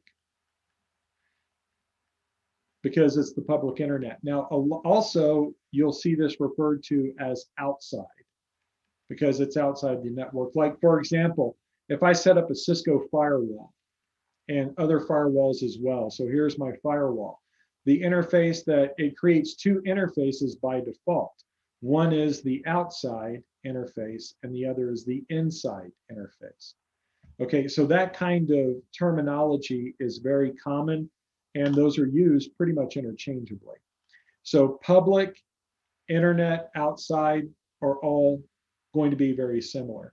Now, I'm also going to have my internal network. So this would be my LAN. And this would be another security zone. Okay, and again, this would be my private network or inside or intranet. Then I've got my firewall, and my firewall, its job, and actually, that's a horrid color. The firewall's job, and firewalls tend to be put in diagrams represented as a brick wall. And the firewall is going to connect the networks, and it's going to control the traffic that goes between the different zones. And so if I have other needs, other security needs, I can create other security zones. And like, for example, this could be my DMZ. Now, a DMZ is the demilitarized zone. And of course, that's a military term.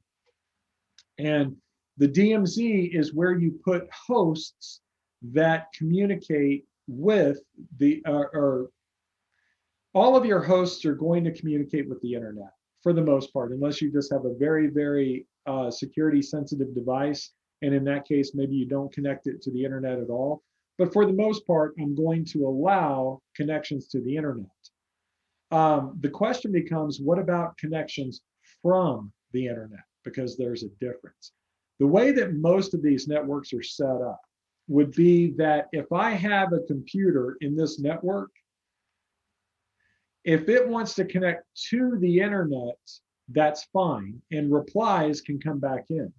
But this is the originating point, okay? These originate internally.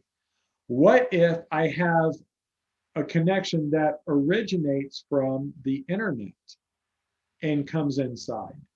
I want to route that traffic into a different network. And I don't want that to go into my private network. And that's where a DMZ comes into play. The DMZ, its job is to allow me to have hosts that can communicate with users out on the internet. So I would have like a server here. So things that you would have in your DMZ might be your web server. It might be your mail server. Okay, it could be a variety of different things. But what you most commonly see would be web and mail. And the job of the firewall is to control this type of thing. Now you have a couple of different designs. What I have here, this particular design where I have one firewall and it has 3 different networks attached to it, this would be known as a 3-legged firewall.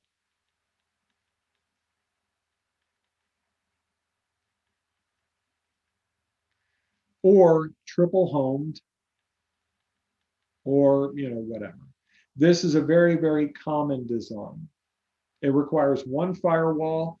The firewall is segregating traffic based on origin and destination, and that sort of thing.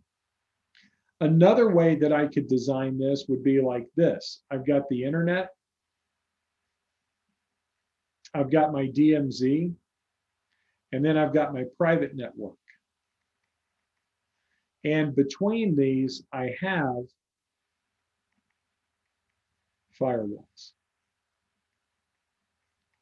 Okay, so in this particular case, I have my public zone, I have my DMZ, and then I have my private zone.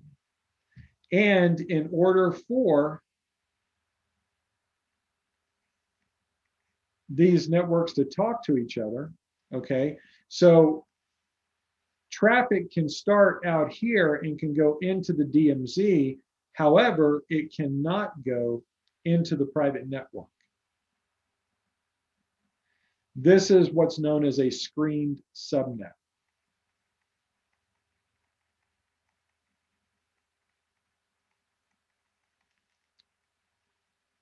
And again, it's a common implementation. And in a case like this, you've got 2 firewalls, so it's more expensive to implement. But again, very, very common kind of thing. Protecting your network, the firewall is going to do that, and you're going to configure it all, design it all based around these zones. Now, another thing that you see, now you would only really see this in very small networks, okay? You might have a network where, it's, hold on. You might have a network where I've got a firewall and I have just a LAN, and then here's the internet. That's very, very common, okay? This is where I have a single firewall that is, protecting my entire network. I don't have a DMZ or anything else. This is very common. This is known as a screened host.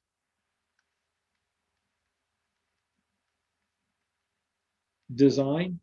And I would do this if if I'm not publishing anything out to the internet. In other words, if I don't have a service that internet users are connecting to, then this is fine. There's no reason for me to have a DMZ if I don't need one. Why add the complexity? Okay. And this is also a common configuration. Now, another one that you can see, or that you might run into, is where you have a network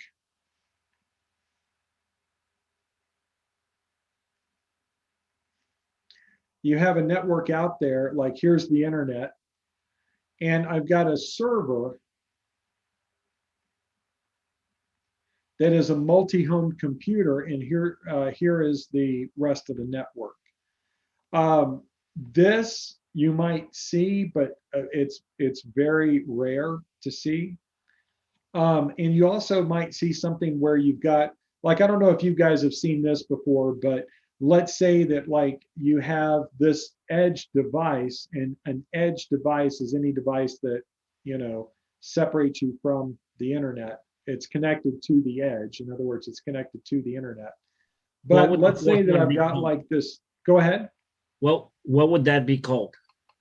Well, so like, let's say it's a home network, and you've got like a multi-function device kind of thing. It's your Wi-Fi router, firewall, and everything that like AT&T gave you, or Comcast, or Roadrunner, or whoever your provider is.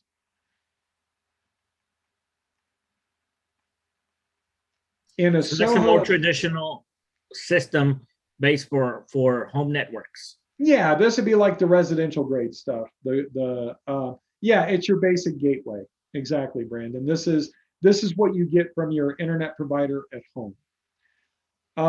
A lot of these are going to have a setting in them called a DMZ, and the materials refer to this as a SOHO DMZ. SOHO is small office, home office. The way that this works, it's not a true DMZ. Instead, you're taking a single computer that's on your network, and then you're forwarding a port to it. Okay. You see this with gaming for like Xboxes or PlayStations or whatever, and this allows for that sort of thing. This is not a traditional, this is not a true DMZ. Okay. So when we talk about a DMZ, we are talking about an actual screened subnet like this, or a three-legged firewall like this. Okay. This SOHO DMZ that, you know, can exist in a residential application, it is not something that is not a true DMZ. It's not something that's considered secure enough for actually publishing services. So you want to make sure that you're aware of that. Any questions about any of this? Anything at all? I'm going to switch back to the slides here. Where did we go? All right.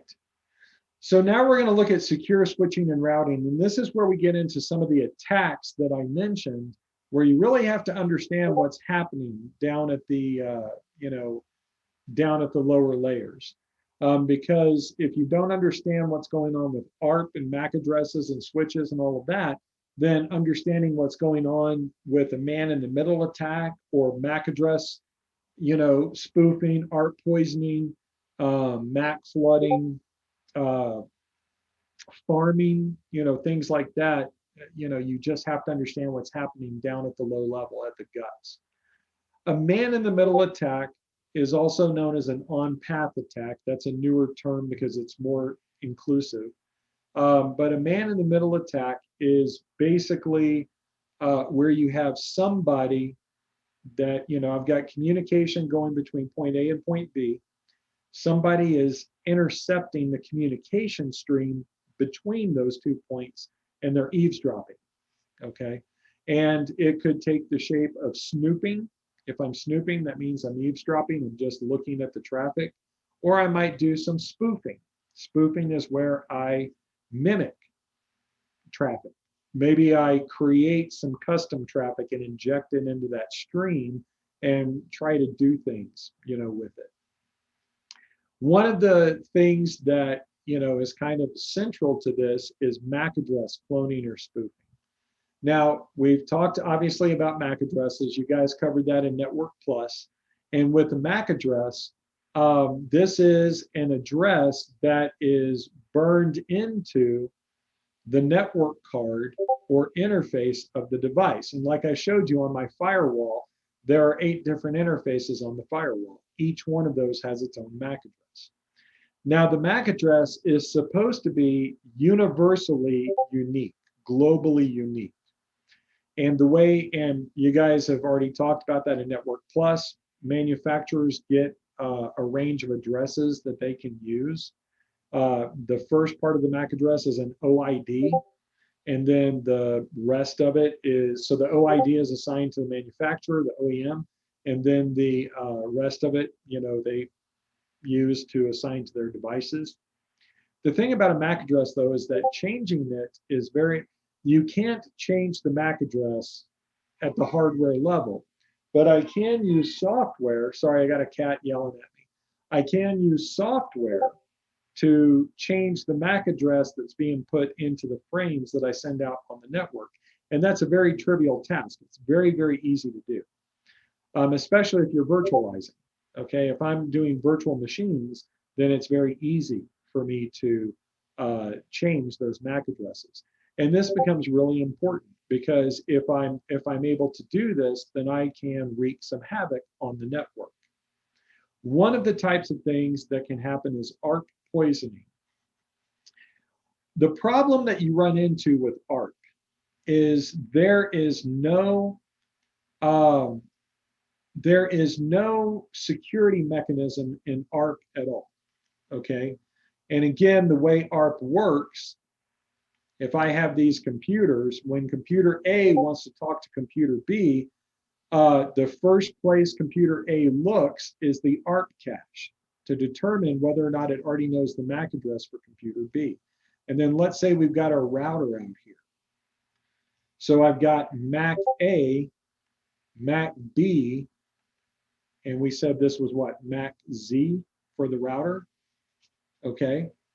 If computer A wants to talk to computer B, it's going to check the ARP cache for the IP address. If I want to talk to the router, it's going to check the ARP cache to see if the IP address and MAC address are already known. Now, when computer A sends out the ARP broadcast going outbound, the router or whoever is going to respond with that ARP reply. When the computer gets the ARP reply, it's going to update the ARP cache.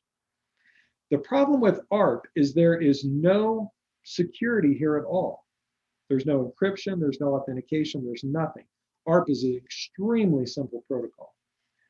And what that means is this: what if I send an ARP reply, but you never sent an ARP broadcast? This is known as a gratuitous ARP reply. A gratuitous ARP reply is an ARP reply or response that is sent to a host with that host having never sent a request. There is no mechanism in ARP to protect you from this. So what happens is this. Normally,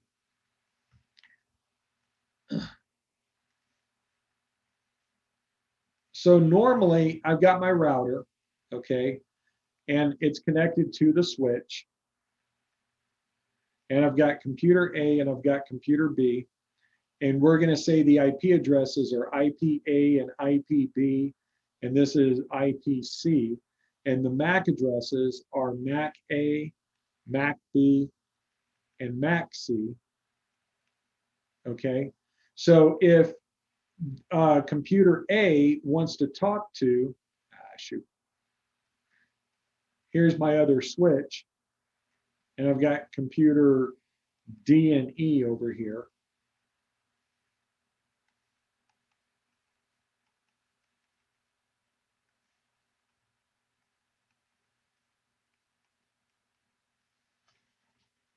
So computer A wants to talk to computer D, okay? So this is A to D is what's happening. Computer A sends out an ARP broadcast for the router, for IPC right here. And the router sends back a reply. So in computer A, I have my ARP cache, and it's going to say, okay, great. IPC equals MAC-C. Okay, and now I send my frame, it goes to the switch, and the switch sends it to the router. All right, that's what we just talked about. Now, let's say that I have a bad guy on this network. And computer A has already put in its MAC address table that IPC equals MAC-C. Okay, so it knows that this IP address is associated with that MAC address. But here's my bad guy. All right, and my bad guy has a MAC address. This is IPX and MACX. And this is my threat actor. The threat actor sends out a gratuitous ARP reply. And it sends that ARP reply to computer A. And the ARP reply says, IPC has a MAC address of MACX. Computer A goes, oh, thank you. And it updates its ARP cache.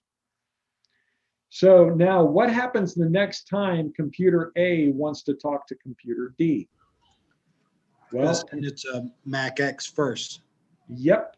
It's going to say, oh, in my ARP cache, I know that the MAC address for IPC is MACX. So computer A creates a frame with a source address, a source MAC address of MAC-A, and the destination address is MACX. So sends that to the switch. The switch goes, okay, MACX is down here. And then this computer is configured then to forward the traffic through the router. This is known as ARP poisoning. And by poisoning your ARP cache, I get you to send all of your traffic that's going outside of the network goes through my computer, and then my computer forwards it to the router and sends it along its way. And in doing that, I'm able to, I'm the man in the middle. I'm intercepting your traffic. That is ARP poisoning. Now, another thing that can happen, another layer 2 attack. So let's say I've got a switch here.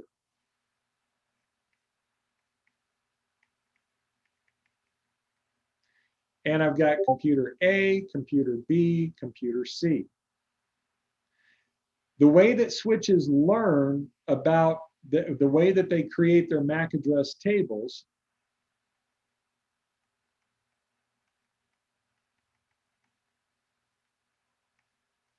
is when computer A sends a frame to the switch looks at the source MAC address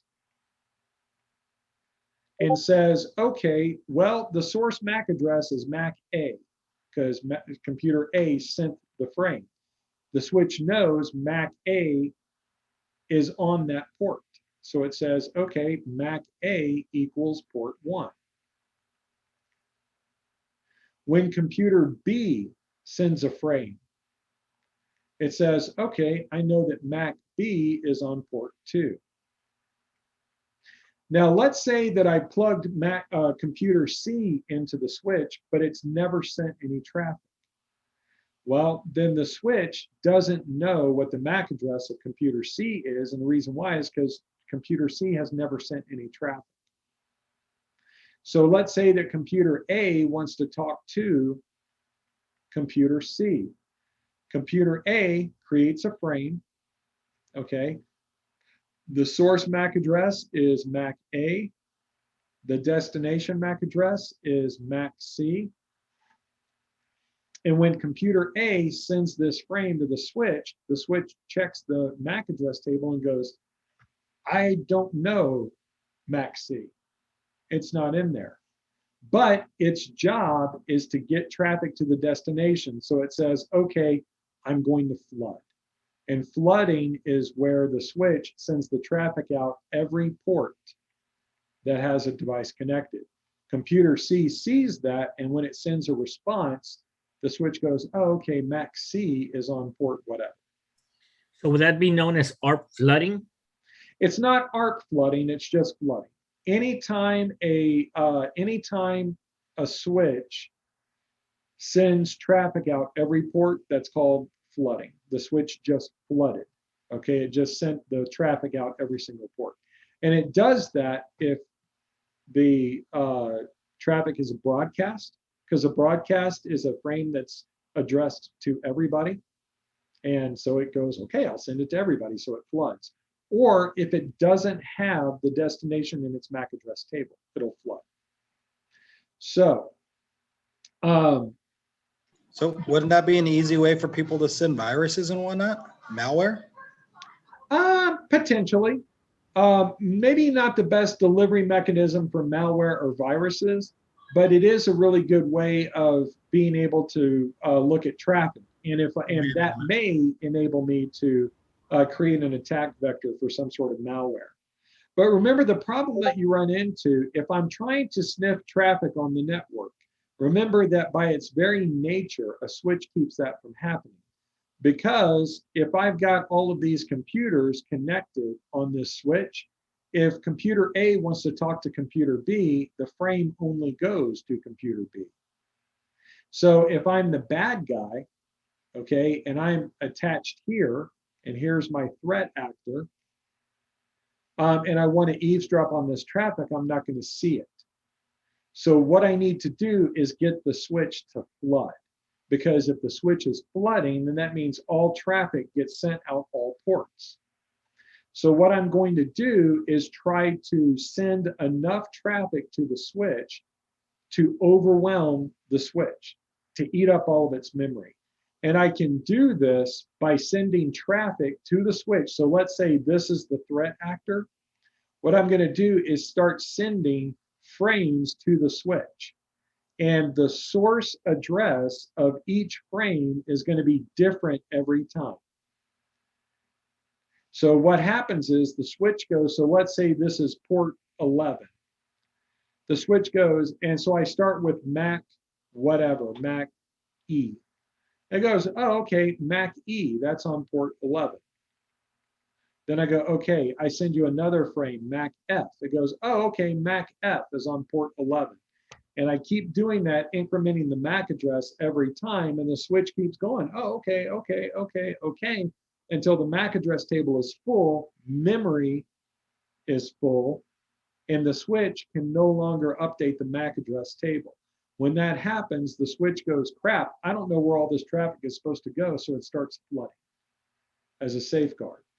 So by overwhelming the switch, now all of a sudden, when computer A sends out that frame, it gets flooded on the switch.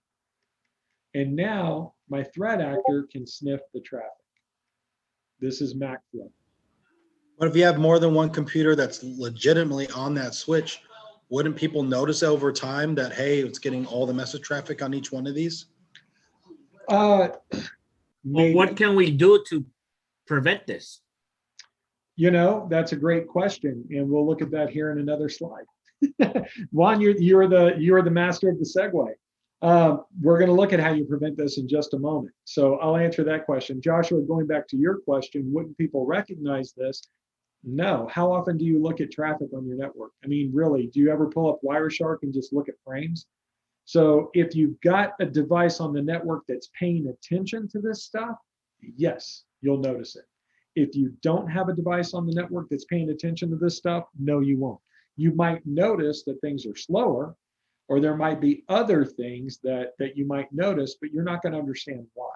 You have to have something that's actually specifically looking for this kind of behavior, so that way it can alert you that this kind of behavior is happening. Otherwise, it's just, hey, our network's acting weird. So another thing that can happen at the switch level, one of the things that you guys talked about in Network Plus was spanning tree protocol, STP. One of the problems you run into with switches is you want to have multiple uplinks between the switches, so that way if you ever have a failure, your network still can forward traffic. The problem is like if you look at this diagram, I can end up being in a loop. Okay. Now, the reason why that's important is because when you're in a loop, what happens if this switch, let's say that I've got a computer attached right here, okay? And that computer sends a broadcast. Well, this switch is going to send the broadcast both directions because it's going to flood. It's going to send it out every port. So that broadcast is going to come here and it's going to go this way. When this switch gets it, bridge A, it's going to forward it along, and then bridge B forwards it along. And then, you know, bridge A gets the broadcast coming in this way, so it floods it. It sends it out that way. And then this bridge gets it and it floods it this, I mean, you know, and so you end up having this, you know, infinite loop of broadcast. This is known as a broadcast storm. Okay.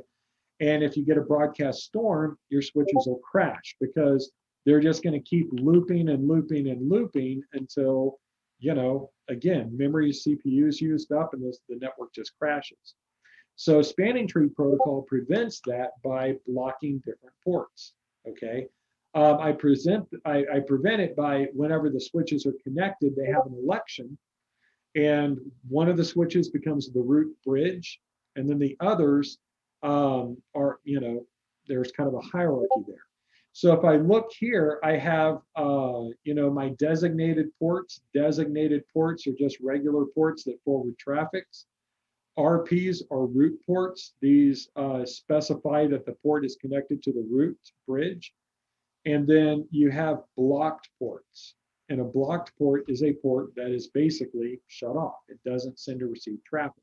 So that blocked port breaks the loop. Now, if one of these links dies, the switches will detect that. And then that blocked port, this one here, if this link dies, that blocked port will now become a designated port. Okay, and meaning that it'll start forwarding traffic again. Now, what happens if a threat actor is connected to this switch? Thanks, Juan. Let's say I've got a threat actor connected here, and this threat actor sends a BPDU to the root bridge. Now the BPDU, these are the bridge protocol data units. These are the packets or their frames that tell the switch, hey, I'm a switch and you need to include me in your hierarchy. What ends up happening is now this switch thinks there's another switch. And so it's going to adjust the topology of the network accordingly. And this can cause some problems, okay? So this isn't really going to enable, this isn't necessarily going to allow for, like, you know, art poisoning or flooding or whatever, but it can break the network. And so this could be the source of a denial of service attack. So the question is, and Juan, you asked this question, is how do I prevent all this stuff? Well, when you're looking at STP, there is a setting called port fast.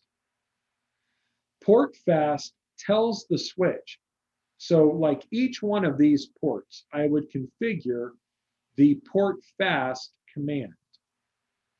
And what that does is that tells the switch that this port is not a switch. So if I have, because the thing is that you tend to not move things around on your switch too much. Once everything's plugged in, it kind of stays plugged in. You're not gonna just be moving servers around and things like that.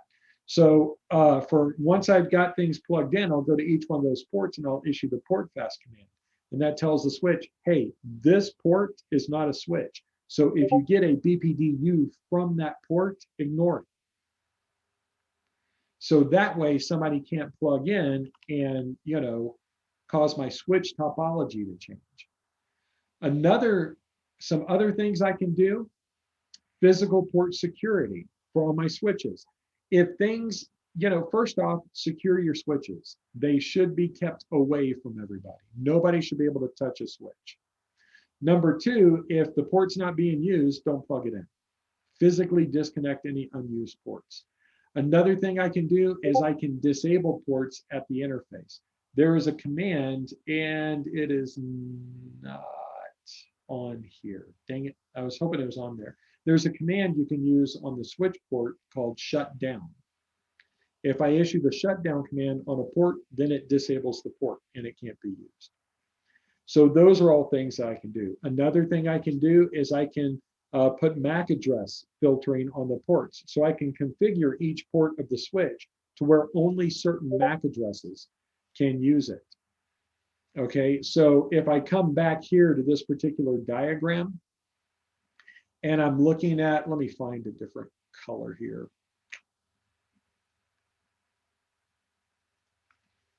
So if I had configured, if I had configured this switch, if I had put MAC address filtering on there, then the switch would know that only MAC address A could be used on port 1.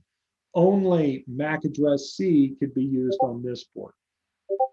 Only MAC address B can be used on this one. And so when the switch sees something coming in that doesn't match that, it won't allow the traffic.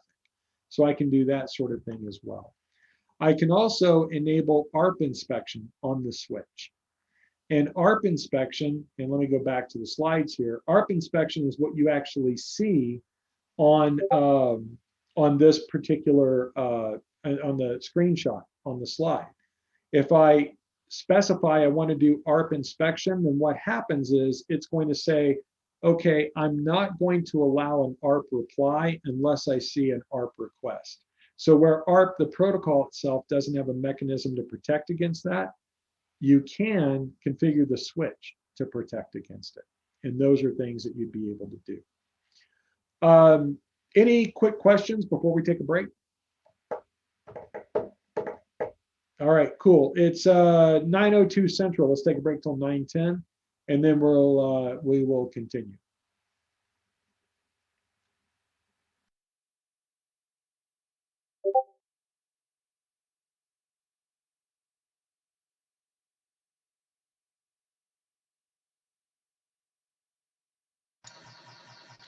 So what kind of D&D game do you play?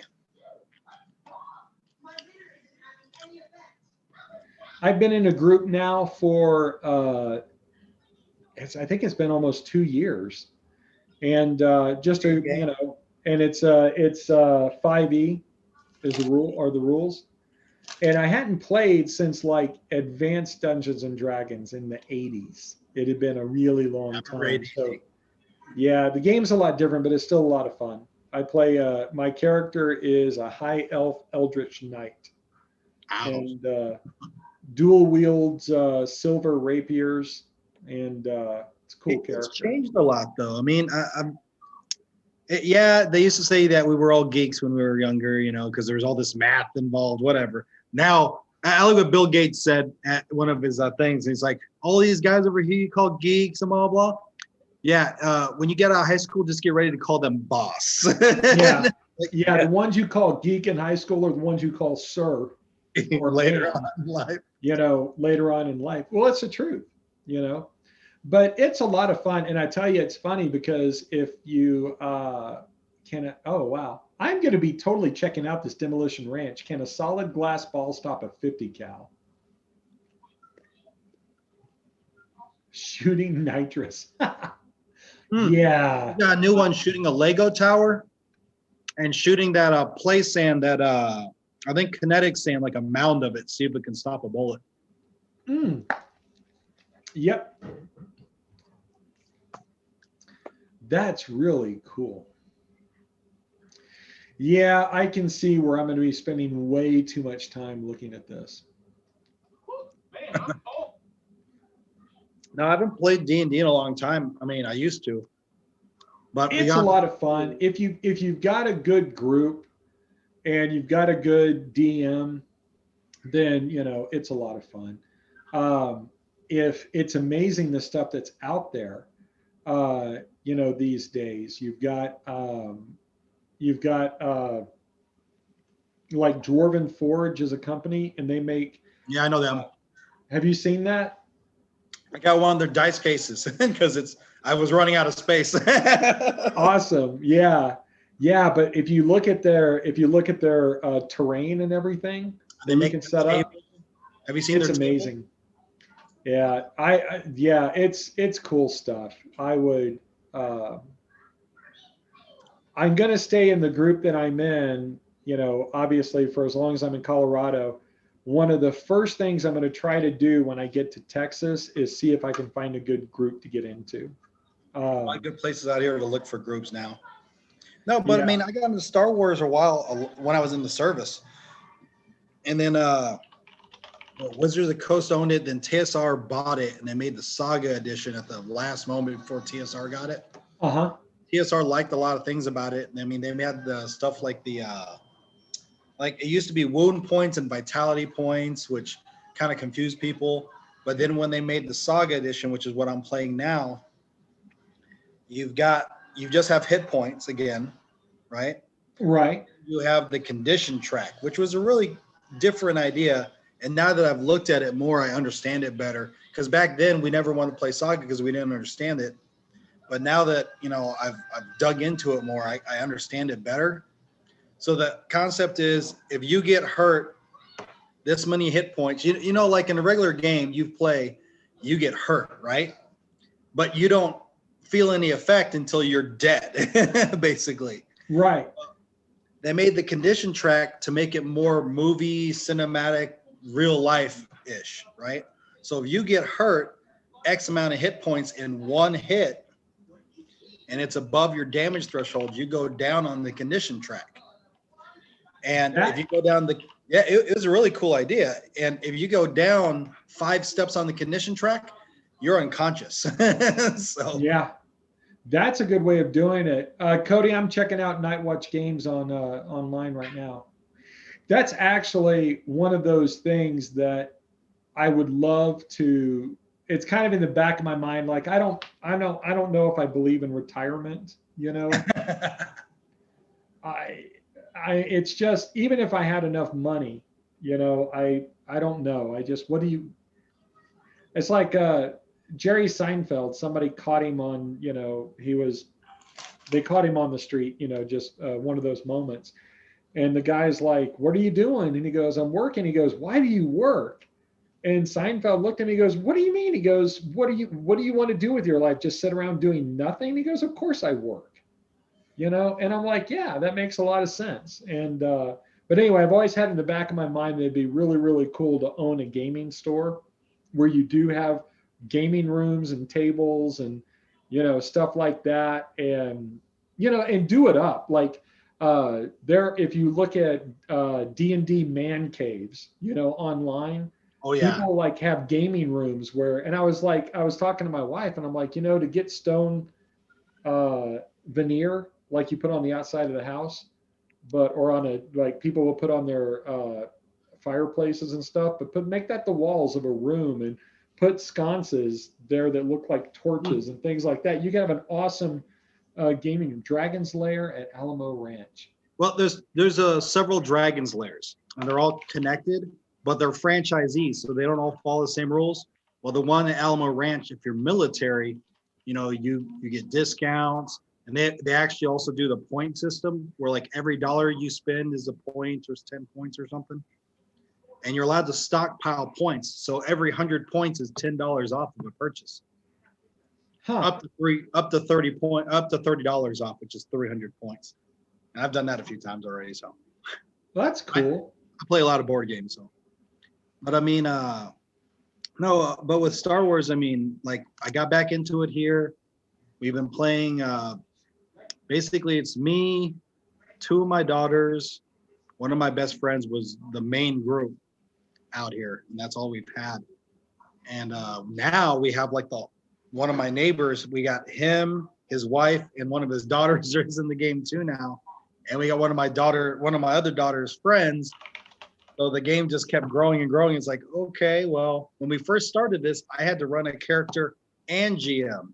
So my character had to be like separate from me. And like every time they go, hey, what would your character do? And it's like, I can't do that. It's like, why? It's like, because my character has too much insider knowledge. I can't make decisions. Yeah, you couldn't. Yeah. And they're Yeah, like, I don't see where you could do that. it's hard, but it's not difficult if you played long enough. I mean, I know you and I have probably played for years, so it's like I know the difference between player knowledge and character knowledge. And it's like someone said something to me once, and it's like, well, what's the difference really? It's like, well, your character knows that, hey, I'm certain that, hey, I picked this thing up, and there's got to be something valuable inside. Your player doesn't know that. Your player's thinking, okay, I picked this box up. There might be something good inside, but it might be cursed. Right. That's what they're thinking. Yeah, absolutely. Yeah, it's hard to keep those things separate. But yeah, I always thought it'd be cool to have a game store, comic store, put like you have a playing area, like rooms and all that, have a coffee bar with a barista and snacks. I was going to say, I saw this floor mat I really wanted, but it's got bad reviews on Amazon. I guess it doesn't last long, the print on it. And it looks like an old fashioned like trap door you would see like in a dungeon. And it's got the words, not a trap door. And I was like, that would be awesome. Right. That is awesome. Right. Hey, so one of the things that I told you guys to shoot. This is a link if you want to read some of the best reviews on Amazon. The Hutzler banana slicer. Oh God. That sounds It's horrible. one of those things, the reviews all talk about how it was a life-changing experience, all of that. Unless you buy bananas that curve the wrong way and then it's unusable. Anyway, What? yeah, you have to read. It's those reviews are absolutely hilarious. So Oh my goodness. yeah. Anyway, okay, getting back in the material, we are 10 minutes into our break, so let's keep going. Let me see. I don't even know what I have shared out. You guys have got me so distracted. Network access control. This is actually really Hey, cool. thanks, Josh.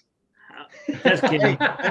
We're talking good things here. I I'm know. joking, buddy. I'm joking. Yeah, everybody paid to hear us talk about Star Wars and role-playing games. Actually, we're doing okay. We are back from break, so we're all right. Network access control is another thing you can implement on your network that will help increase your security posture. And in this particular case, now remember, we talked a little bit about yesterday EAP, Extensible Authentication Protocol, and that it's the standard is IEEE 802.1x. And this allows for devices on the network to authenticate users and devices in ways that that's not really built in. Okay, like I gave the example of like you've got the users on the internet that want to connect with a VPN, and the firewall forwards that through a Radius server. So it allows the firewall to authenticate all these users against the internal directory, even though it really can't do that. It can forward it to something else that will do it on its behalf. And that same kind of thing exists here. If I have a switch that supports it, which most managed switches do, I could have a network access control server on the network.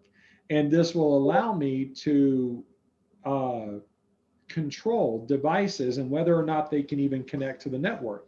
And I can base this on quite a few things. I can base it on a health policy. So if you don't have up-to-date antivirus, you're not patched or whatever, then it won't allow it. You can do things like that. And this can either be agent-based or agentless, okay?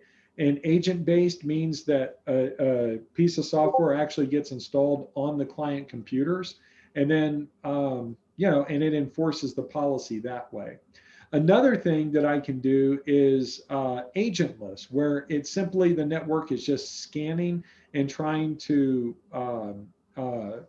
control devices that way. Now, the scanning software, the device pulling and all that is somewhat effective, but an agent-based scan is always going to be more effective. Now, one of the exam questions I got kind of highlighted the difference between persistent and non-persistent agents. So again, with network access control, what we're talking about is I have a server on the network, and this server enforces connections based on the health of the device that's trying to connect, or whatever policy I put in place. And a persistent agent is one that is installed locally on the machine, okay, and it remains there as a piece of software you install.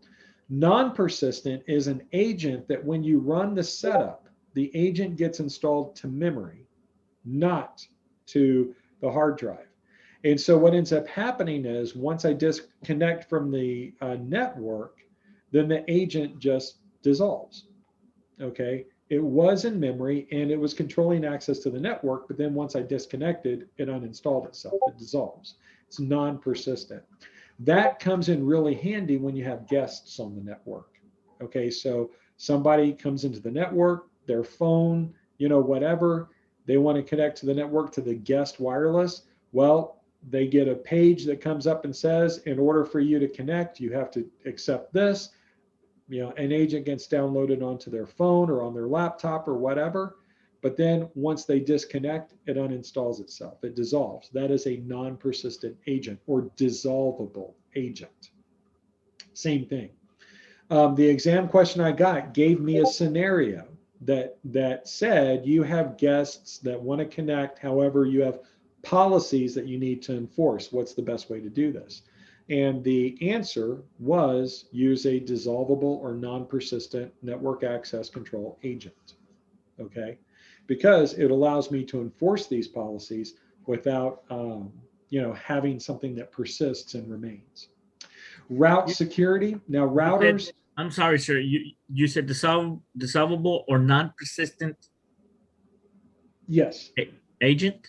Yes. A non-persistent or dissolvable, excuse me, agent.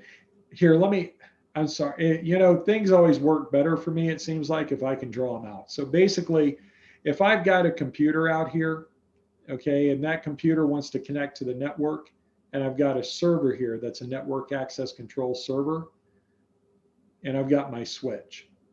When this computer connects, the switch, whether or not this port is going to be open and whether that connection is going to be allowed, is going to be based on the policies over here. So it could be that I have a piece of software, an agent that's installed on this, and it's communicating back and forth with the server. Or it could be, like, let's say that I've got a wireless network. So here's my little wireless radio. And I've got a phone out here. Okay. And this phone wants to connect wirelessly to the network. I can set it up so that way the agent gets pushed to the phone. However, it is dissolvable or non-persistent. And now this agent is communicating with the server. Once this user disconnects, the agent goes away. And so it's a temporary, ephemeral piece of software that as soon as I disconnect, it uninstalls itself. So that way my network is protected, but the, you know, my users are not, or the guests are not, you know, it's not intrusive, I guess is the best way to put it. Does that make sense? Cool. So speaking of wireless, let's talk wireless. You guys talked a lot about wireless. I think there's an entire lesson on wireless in Network Plus. And so what we're going to talk about primarily in this course is going to be you know, securing it, looking at the different protocols, the different encryption mechanisms and things like that. When you install your wireless network, you know, you want to get survey software, get like a Wi-Fi analyzer, do a heat map. You know, you guys talked about that in Network Plus to kind of figure out where things are and make sure you don't have channel overlap or, you know, interference from other access points or whatever. Okay, so those are all things that you guys should have talked about. Another thing that was covered in Network Plus was the different kinds of access points. Okay, you've got fat access points and you have thin access points. A thin AP, a thin access point, is one where there's no real controller software that's resident on the access point. Instead, it's controlled through a central controller, whether it's software that's installed on a device or whether it's an appliance on the network.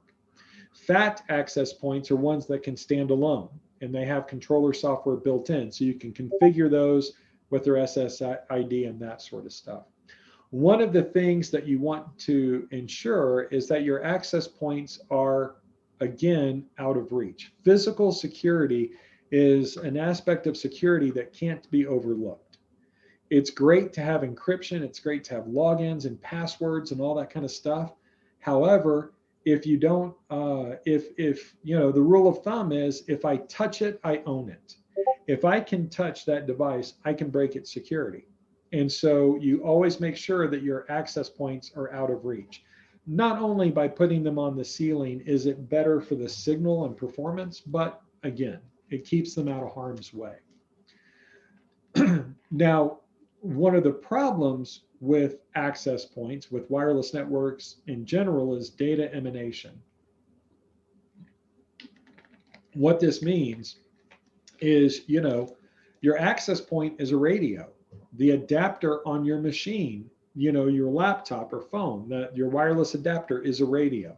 They are constantly transmitting and receiving signals. And because, I mean, and there's no way that you can rein that in. Okay, I can adjust the power of the radio to, you know, make it not have quite as much range, but one way or the other, you are still sending all of your data out, you know, into the air. And so we've got to be aware of that. Obviously, you know, the people who developed the wireless networking protocols over the years knew this was a problem. So they came up with a protocol called Wired Equivalent Privacy, or WEP.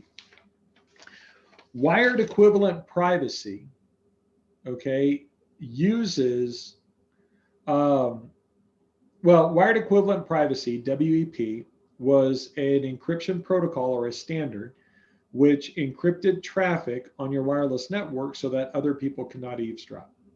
And the idea, the name Wired Equivalent Privacy, the idea is that this privacy that you get is the equivalent of being on a wired network. That's why it's Wired Equivalent Privacy. Now, that ended up being a very ambitious name that didn't really play out. WEP uses, and this is, I don't know if this is exam stuff, but there are quite a few questions about this on the assessment that you guys are going to take next Friday. So these are things you need to write down. Wired Equivalent Privacy, the encryption cipher, the stream cipher that it uses is RC4, okay, and which is fine. And then it uses initialization vectors for its entropy. Now, remember, we talked about entropy, and when we were talking about cryptography, and initialization vectors are random numbers. And so these random numbers are added in with the encryption keys to encrypt the traffic.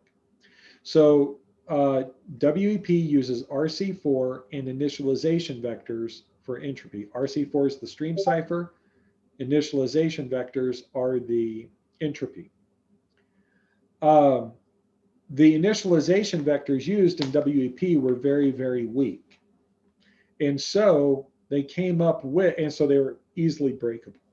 So they came up with a new standard called WPA, Wi-Fi Protected Access.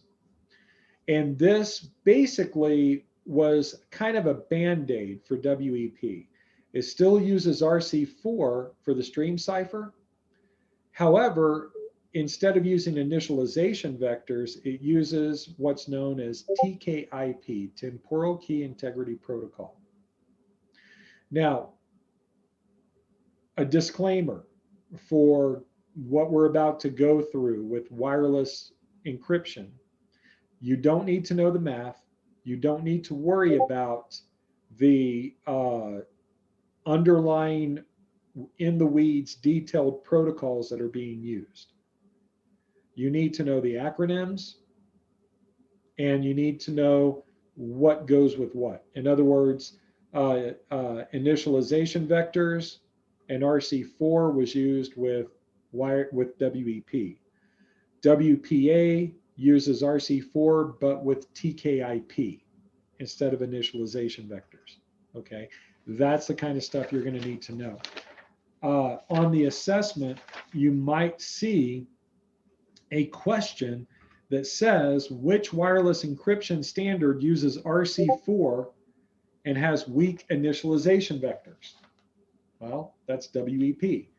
WEP uses RC4 for the stream cipher, and it has weak initialization vectors. So then they came out with the next version, which is Wi-Fi protected access. And you might get a question on the assessment, so write this down.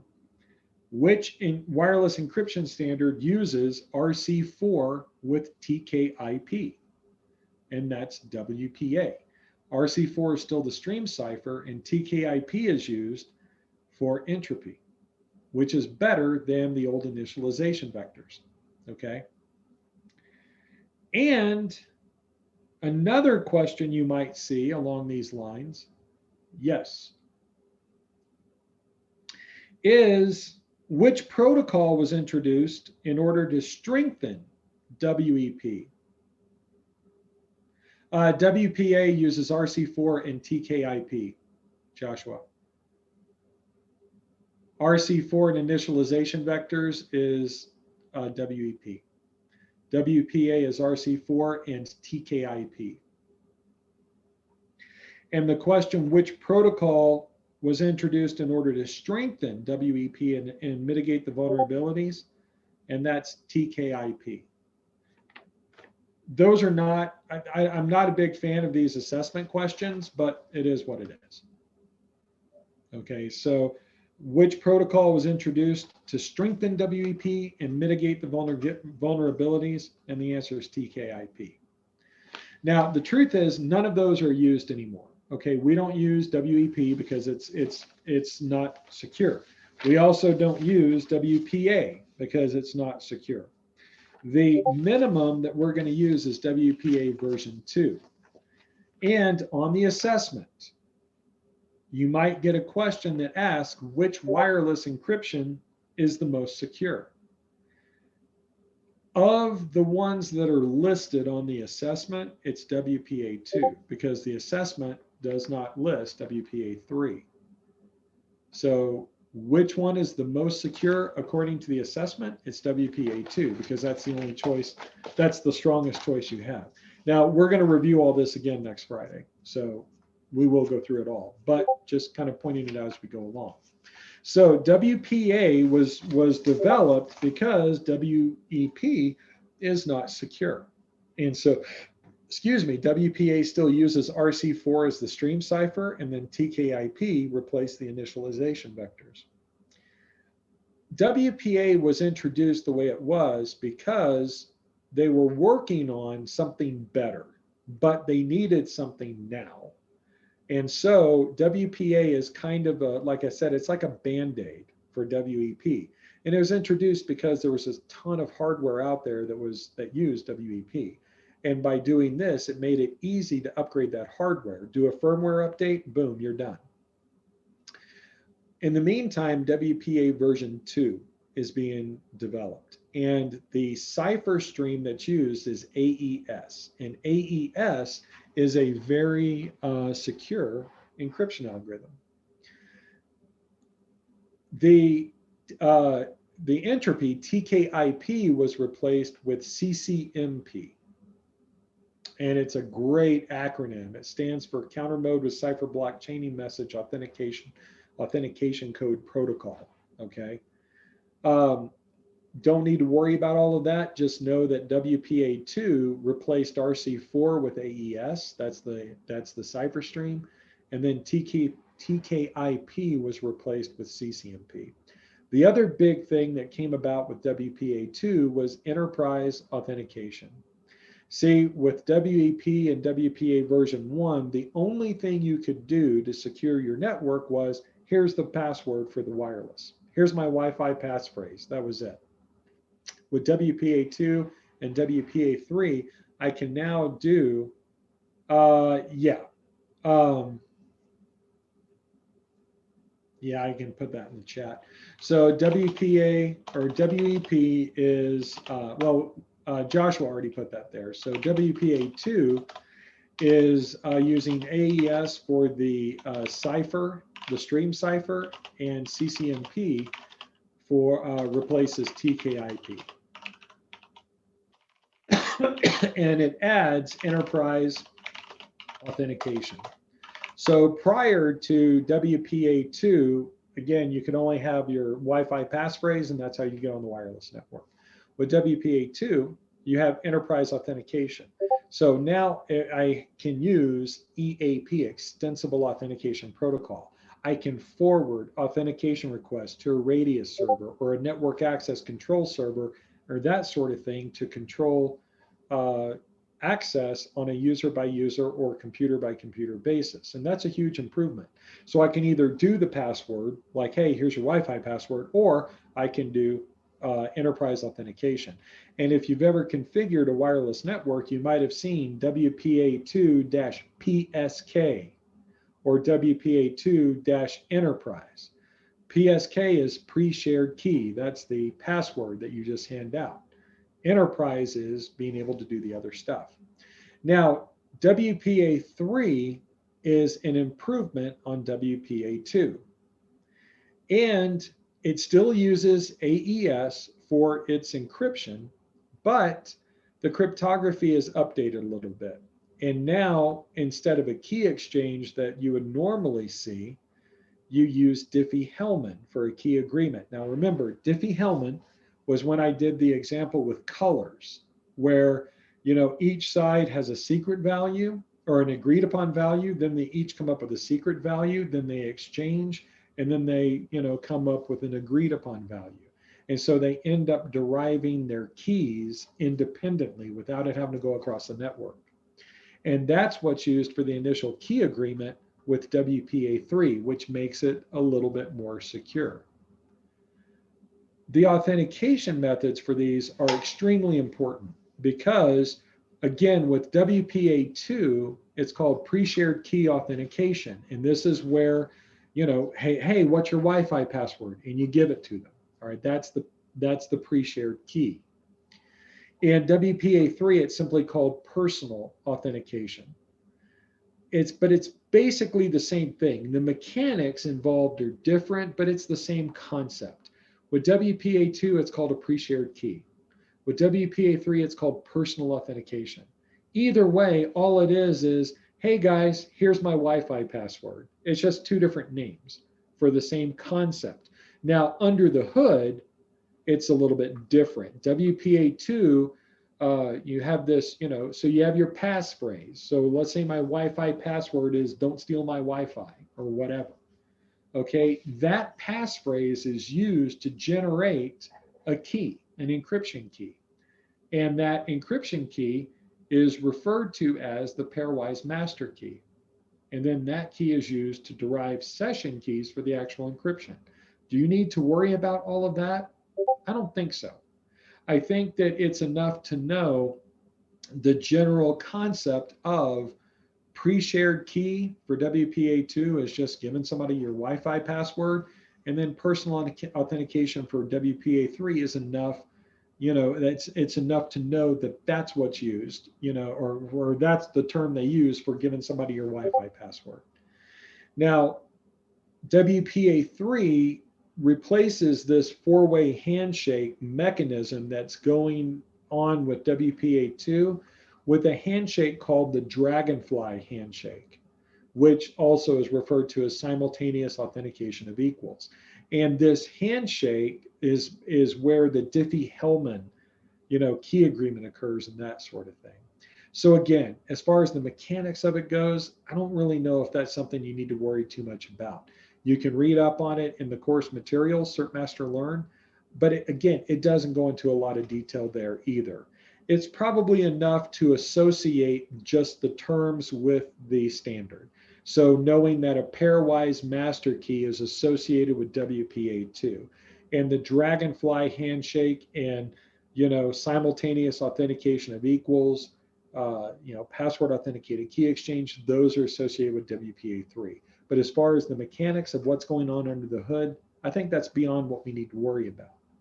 One of the things that you need to be familiar with, is WPS, Wi-Fi Protected Setup.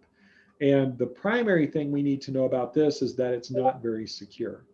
The way that Wi-Fi Protected Setup works, you may have seen this on different devices. You won't really see this in business class devices, but you will see it in residential class devices. And this is where it's like, hey, push a button on your wireless router and then go to your phone or whatever and hit the button there, and they'll negotiate a connection and that sort of thing. It's the protocol's device provisioning protocol, and the brand name is EasyConnect, same thing. These are the newer versions, but the original version of WPS was really not very secure, because the passphrase that it created, or a PIN that it created, was an 8-digit PIN, but it was actually broken up into two different numbers, a 4-digit and another 4-digit. So it was actually two values, and the second value actually only used 3 because the other was a checksum. Anyway, it ended up that you basically, instead of having an 8-character number, you had two numbers, one of 4 and one of 3. Breaking that is very, very easy. And so Wi-Fi Protected Setup is not considered to be secure. Now, it has been improved. With WPA3, you have Device Provisioning Protocol, which is a more secure way of doing things, but still WPS is something that we don't want to see a lot of. Open authentication and captive portals. Most of us have been on open networks before, where there is no authentication and therefore there is no encryption, okay? And because of that, you've got to be extremely careful. A lot of times you will, though, be sent to a captive portal. Now, a captive portal, it means that if I connect to the network, you've probably seen this. You'll have a little, message that comes up that says, open your browser to continue authenticating or to connect to the network. So you open the browser, it comes up with the terms, and you have to agree to the terms of use, that kind of thing. That's an example of a captive portal.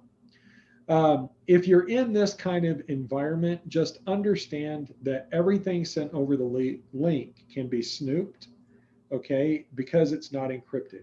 And so you want to make sure that everything that you are using a VPN, that you're using TLS or whatever, so use HTTPS instead of HTTP, that sort of thing to protect yourself. Otherwise, you're just going to run into problems. You have to make sure that that everything you do is secure. There are all kinds of VPN services out there. They're cheap. The one that I use is Ghost VPN, and I think it's $60 a year. And I think that $60 a year includes a secure BitTorrent client or something. So, I mean, it's, they're cheap. There's no reason not to get one. Some of the wireless security issues that we can run into, you have rogue access points and evil twins. And I think this was mentioned in Network Plus. A rogue access point is when somebody plugs an access point into your network without your permission or knowledge. And so now they connect to the wireless access point and they're on your network. this is something that you want to make sure you're protecting against. And this goes back to disabling unused switch ports or unplugging them if they're not used, that sort of thing. You also have evil twins, and an evil twin is where you have somebody sets up an access point and it looks very, very similar to the legitimate one. So maybe the SSID has the same name or very similar name. And this is one of those things where I would do this so that way I would hope you would connect to my access point instead of the legitimate access point. And in doing so, now I can maybe see what your Wi-Fi password is. Because when they connect to me and it comes up and says enter your password, they put in the password to the legitimate one. So now I've collected that password. These evil twins are typically going to be used in conjunction with a disassociation or a deauthentication attack. And a deauthentication and disassociation, if I can get your device to disconnect or disassociate, from the legitimate access point, then that might make it easier to get it to connect to mine. Okay, and so this is where this is again where maybe that evil twin could be useful. Disassociation. In Network Plus, you guys talked about having an extended service set, an extended service set identifier, where basically you've taken your wireless network and you've extended it by using range extenders and amplifiers or multiple access points or whatever. As you move through the building, your device, as it goes from access point to access point, it authenticates with whatever access point it initially connects to, and then it associates with that access point. So the authentication is that I am connected, I've authenticated, I've put in the password, that kind of thing. The association simply means I'm using that access point for communication. As I move through the building and the device picks up a stronger signal for the wireless network for the same SSID, it will disassociate from the weak signal and associate with the strong signal. So now, instead of communicating with wireless access point A, I'm communicating with access point B. And then as I move through the building, I'm disassociating and associating as I go. But I've only authenticated once. If I send a disassociation frame to a computer, I can cause it to disassociate from its access point. Or I can send it to the access point and cause it to disassociate from the clients, okay? In this particular case, it's like you're gonna lose connectivity because you're no longer associated with your access point, but it doesn't require any kind of authentication or re-authentication because you never de-authenticated, you just disconnected. So this would be used for like a denial of service attack. A de-authentication attack is where I send a spoofed de-authentication packet, a deauth packet. And when I do that, this will cause the client, or it could cause the wireless access point to completely de-authenticate. In this case, your connection drops and you have to re-authenticate. This is where having the evil twin comes in handy, because now when you try to re-authenticate, maybe you connect to my evil twin and you put in the password for the legitimate network. And now I've collected the password for that network. You can protect against this by configuring management frame protection, which is going to encrypt those management frames and authenticate the management frame. So that way I can't just send a rogue deauth frame and cause you to deauthenticate. Now, in order to do this, this is 802.11w is the standard, and the client and the access point have to support that standard, and you have to configure that on both sides. But it's something, again, that you can do to help protect the network. Now, the initialization vector, now remember, WEP uses initialization vectors, and initialization vector attacks go after that particular weakness. And it's not something we really need to worry about with WPA and WPA2. So I was asked, can you explain that further, please? There's not really that much more to explain. No, that's okay. You just have two different relationships with the wireless network. One relationship is when you authenticate, and that's your overall authorization to be able to connect. The association is simply whichever access point you happen to be communicating with at a given time. And so a disassociation attack will disassociate you from your access point, so you're no longer communicating. A deauthentication actually logs you off of the network, and so you have to re-authenticate. And so that's really the difference between the two. Any other questions about wireless networking? All right, we need to talk about, I mentioned denial of service attack. Well, let's talk about that a little bit. What is a denial of service attack or distributed denial of service attack? A denial of service attack is any kind of attack that takes a system or service offline. So this is an attack against availability, okay? And this can be accomplished a variety of ways. A typical denial of service attack, I mean, all right, think about like the old horror movies and, somebody's alone in the house and the first thing the bad guy does is they go cut the phone line. That's a denial of service attack, okay? I have taken your phone system offline. Denial of service could be as easy as that. A distributed denial of service attack is where I have a lot of systems that all attack the same target. And by doing that, it takes the target offline. Typically, what will end up happening is, let's say that I send out a phishing campaign. And that phishing campaign is just a bulk email that goes out to 1 million email addresses. And let's say that out of those 1 million email addresses, that it goes to 10,000 people click on a link that was in the email. And when they go to that website, it installs a malicious payload onto their computer. And that malicious payload allows me to have command and control over their computer. So now I've got 10,000 computers out there that I can control. So I write a script, and that script communicates with each computer and tells it what to do. At that point, each one of those computers is referred to as a bot because it is a robot. And when I configure this script, I tell the robots what to do, and they do it.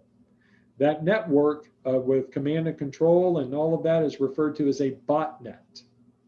So I've got 10,000 computers that are all under my control, and I can send a single command. That one command goes to every one of those computers, and then they do what I tell them to do.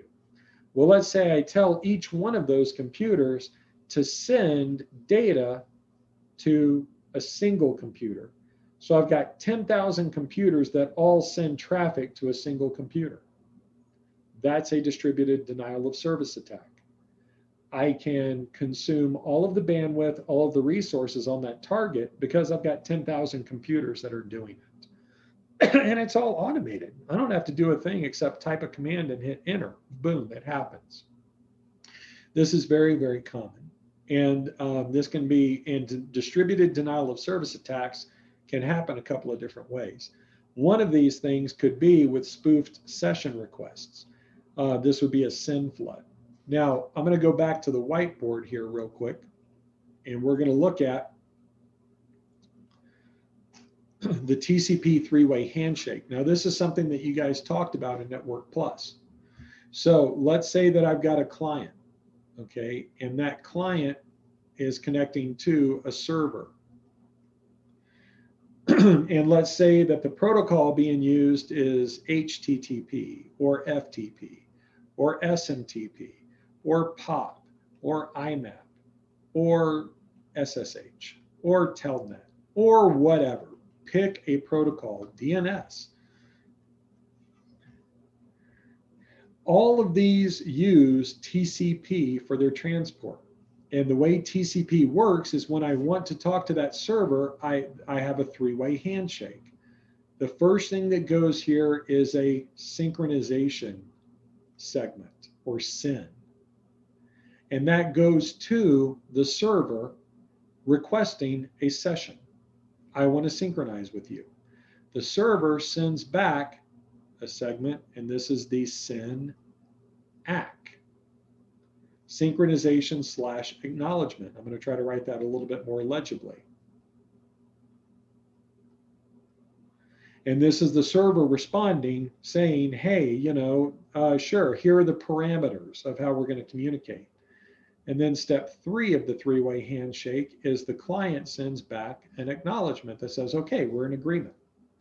What happens if I have 10,000 computers all sending synchronization segments to a single server? Well, when that server gets that SYN segment, it creates a session. So step 1 is I get the SYN. Step 1A is I provision resources, I create that session. If I have all of these synchronization segments coming in, the server just keeps creating session after session after session after session in preparation for those connections. Pretty soon, the server's out of resources and the server crashes. That is a SYN flood. Okay. And that is simply, and it happens because, again, the server is just being overwhelmed with synchronization requests. That's one way that you can take a server offline. Another way is with what's known as an amplification attack or reflected attack, same thing. Okay. I'm going to go back to the slideshow here. So when you start looking at distributed reflection denial of service, or DDoS, okay? What we're talking about here is that instead of having 10,000 computers all attack the server at once, that target, what I'm going to do is I'm going to do a reflection kind of thing. What happens if I take those 10,000 computers and I write a script, and each one of those 10,000 computers sends 5,000 DNS requests, name resolution requests, to different DNS servers out on the internet. However, they do it all saying that their source IP address is the target server, not their own. What ends up happening is I now had 5 million DNS requests go to different servers, and all of those requests said they came from the target. So what happens? All of those DNS servers on the internet reply to the target. So the target server never sent any traffic out, but all of a sudden it got 5 million DNS replies. That is a reflection attack. That is an application attack. And I can send these queries out to all of these different servers, and they all reply to the target instead of to my botnet. And so I take the server offline just by overwhelming it with reflections. Okay. I can do that with DNS. I can do that with NTP, which is time services. I send, 10,000 computers. I send 5,000, time synchronization requests to all of these time servers out on the internet. And again, I script it all. So I just hit a command and it all just happens automatically. And now I've got 50 million time synchronization replies all hitting a single target. That would be another thing. An amplified SYN flood is where instead of me sending a bunch of SYN, synchronization segments to the target, I send them to servers all over the internet, but again, with the source IP address of the target. They all reply with SYN ACK responses to the target server, and they overwhelm the server. There are a lot of ways, or these are several ways that you can do that sort of thing. These are distributed denial of service attacks. The way that you mitigate this, they're very difficult to block, but the way that you can mitigate this is through routing rules and firewall rules at the edge. And hopefully your internet provider or data center is configured to do this kind of stuff. What they will do is when they see this kind of traffic, they will at that point either modify the access control list to block the traffic, or they can start rerouting all of the traffic into a non-existent network. In other words, it routes all the traffic basically into a bit bucket. It just destroys it. This is what's known as a remotely triggered black hole. When it sees all this traffic happening, it looks at the traffic and reroutes it to a black hole, to something that doesn't exist. So that way the packets just get dropped. Or sinkhole routing is where it goes into an analysis network, a sandbox network. So that way the traffic can be analyzed to try to determine what the original source was. You can also have all of your traffic go through a cloud service that will mitigate those kinds of things. Cloudflare is one of them that's really popular, and there are some others out there as well. But these kinds of attacks are fairly common, and they can be very destructive. Another thing I can do is set up load balancing. Load balancing is where I have a device that will accept incoming traffic and then distribute the traffic to other devices. So like if this is my load balance here, the load balancer is listening on this IP address. And so traffic all comes to here. And then it will distribute the traffic to different devices as the traffic comes in. So now it's balancing the load between multiple servers. And you can do this a couple of different ways. You know, I can do round robin where each server just takes turns. So I send traffic to server A, then B, then C, then D, then A, then B, then C, then D. Pretty much you're scheduling it. Yeah, pretty much. Or I can weight it. I can do heartbeats and health checks, which server is responding best, who has the best performance, you know, that sort of thing. I can also do IP affinity, source IP affinity, where if I have this IP address out here and it originally routes to this server, then all traffic that comes from that IP address will always go to that server. There's a lot of things you can do to, you know, with a load balancer that can help mitigate all of that incoming traffic. But anyway, any questions about secure networks? Anything at all? One other thing to talk about real quick, and then we're done because I know we're pretty much at the end of our time, and that is QoS, quality of service. Most traffic goes through your network on a first in, first out basis, also known as best effort. So what that means is if a frame comes into the switch, the first frame that comes in is the first frame that goes out. So it's just done in order of how it's received. Quality of service can either be configured at layer 2 or layer 3. So I can either do it at the frame level for switches, or I can do it at the IP level with routers, either way, or both. And I mark traffic. Now, here on the slide, it mentions the diff serve and 802.1p. Okay, diff serve is a field in the IP header. 802.1p refers to a field in the Ethernet header. So whichever one you're doing, it's going to be, you know, it just depends. I mean, if it's an IP layer 3, then it's the diff serve field in the IP header.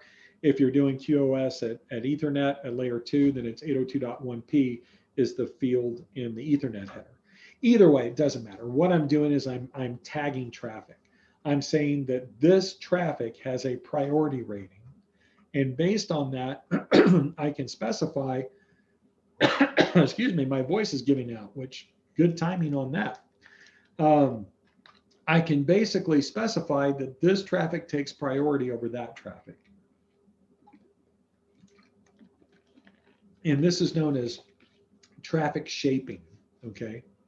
And so this kind of prioritization can become very important if you have applications where latency is a big deal. Latency is the amount of time it takes for a packet to get from point A to point B and back. So round trip time, that is latency. How long does that take? Jitter refers to a variation in latency. So if all of my packets have a latency of 220 milliseconds, and somewhere between 219 and 225 milliseconds, that's pretty consistent. So the latency is, each packet is measured, the latency, the jitter is the variance in that. So the jitter would be, well, we're between 219 and 225, that's very low jitter, okay, because they're pretty tight. But let's say my latency varies between 25 milliseconds and 600 milliseconds. That's a lot of jitter. That's a lot of variation in latency. Things like video conferencing, like what we're doing now with Zoom, voice over IP, you know, that kind of thing, very, very sensitive to jitter and latency.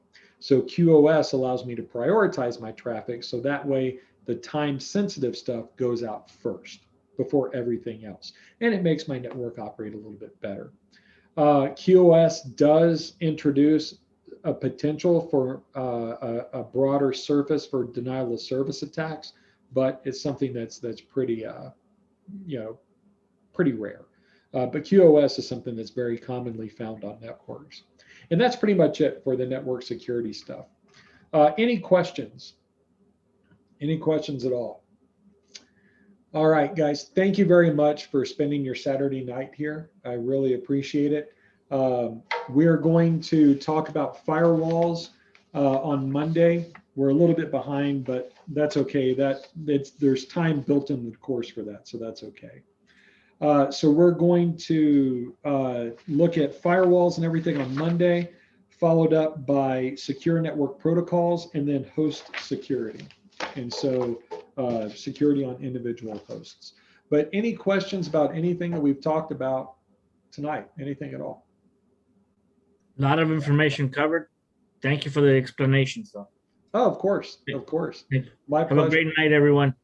Yeah, guys, have a good Sunday. I hope you get some good rest, and then I will see you Monday night. Have a good one.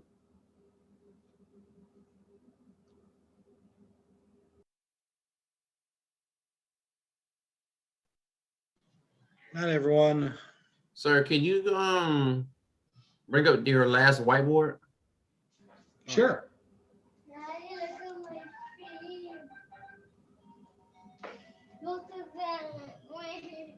Is that what you were looking for? I believe so. Yeah, this is just a real quick little down and dirty diagram that shows the TCP three-way handshake. Yeah, I think that's the one I was missing. Thank you, sir. I appreciate it. Of course. Josh, I got your message. All right. All right.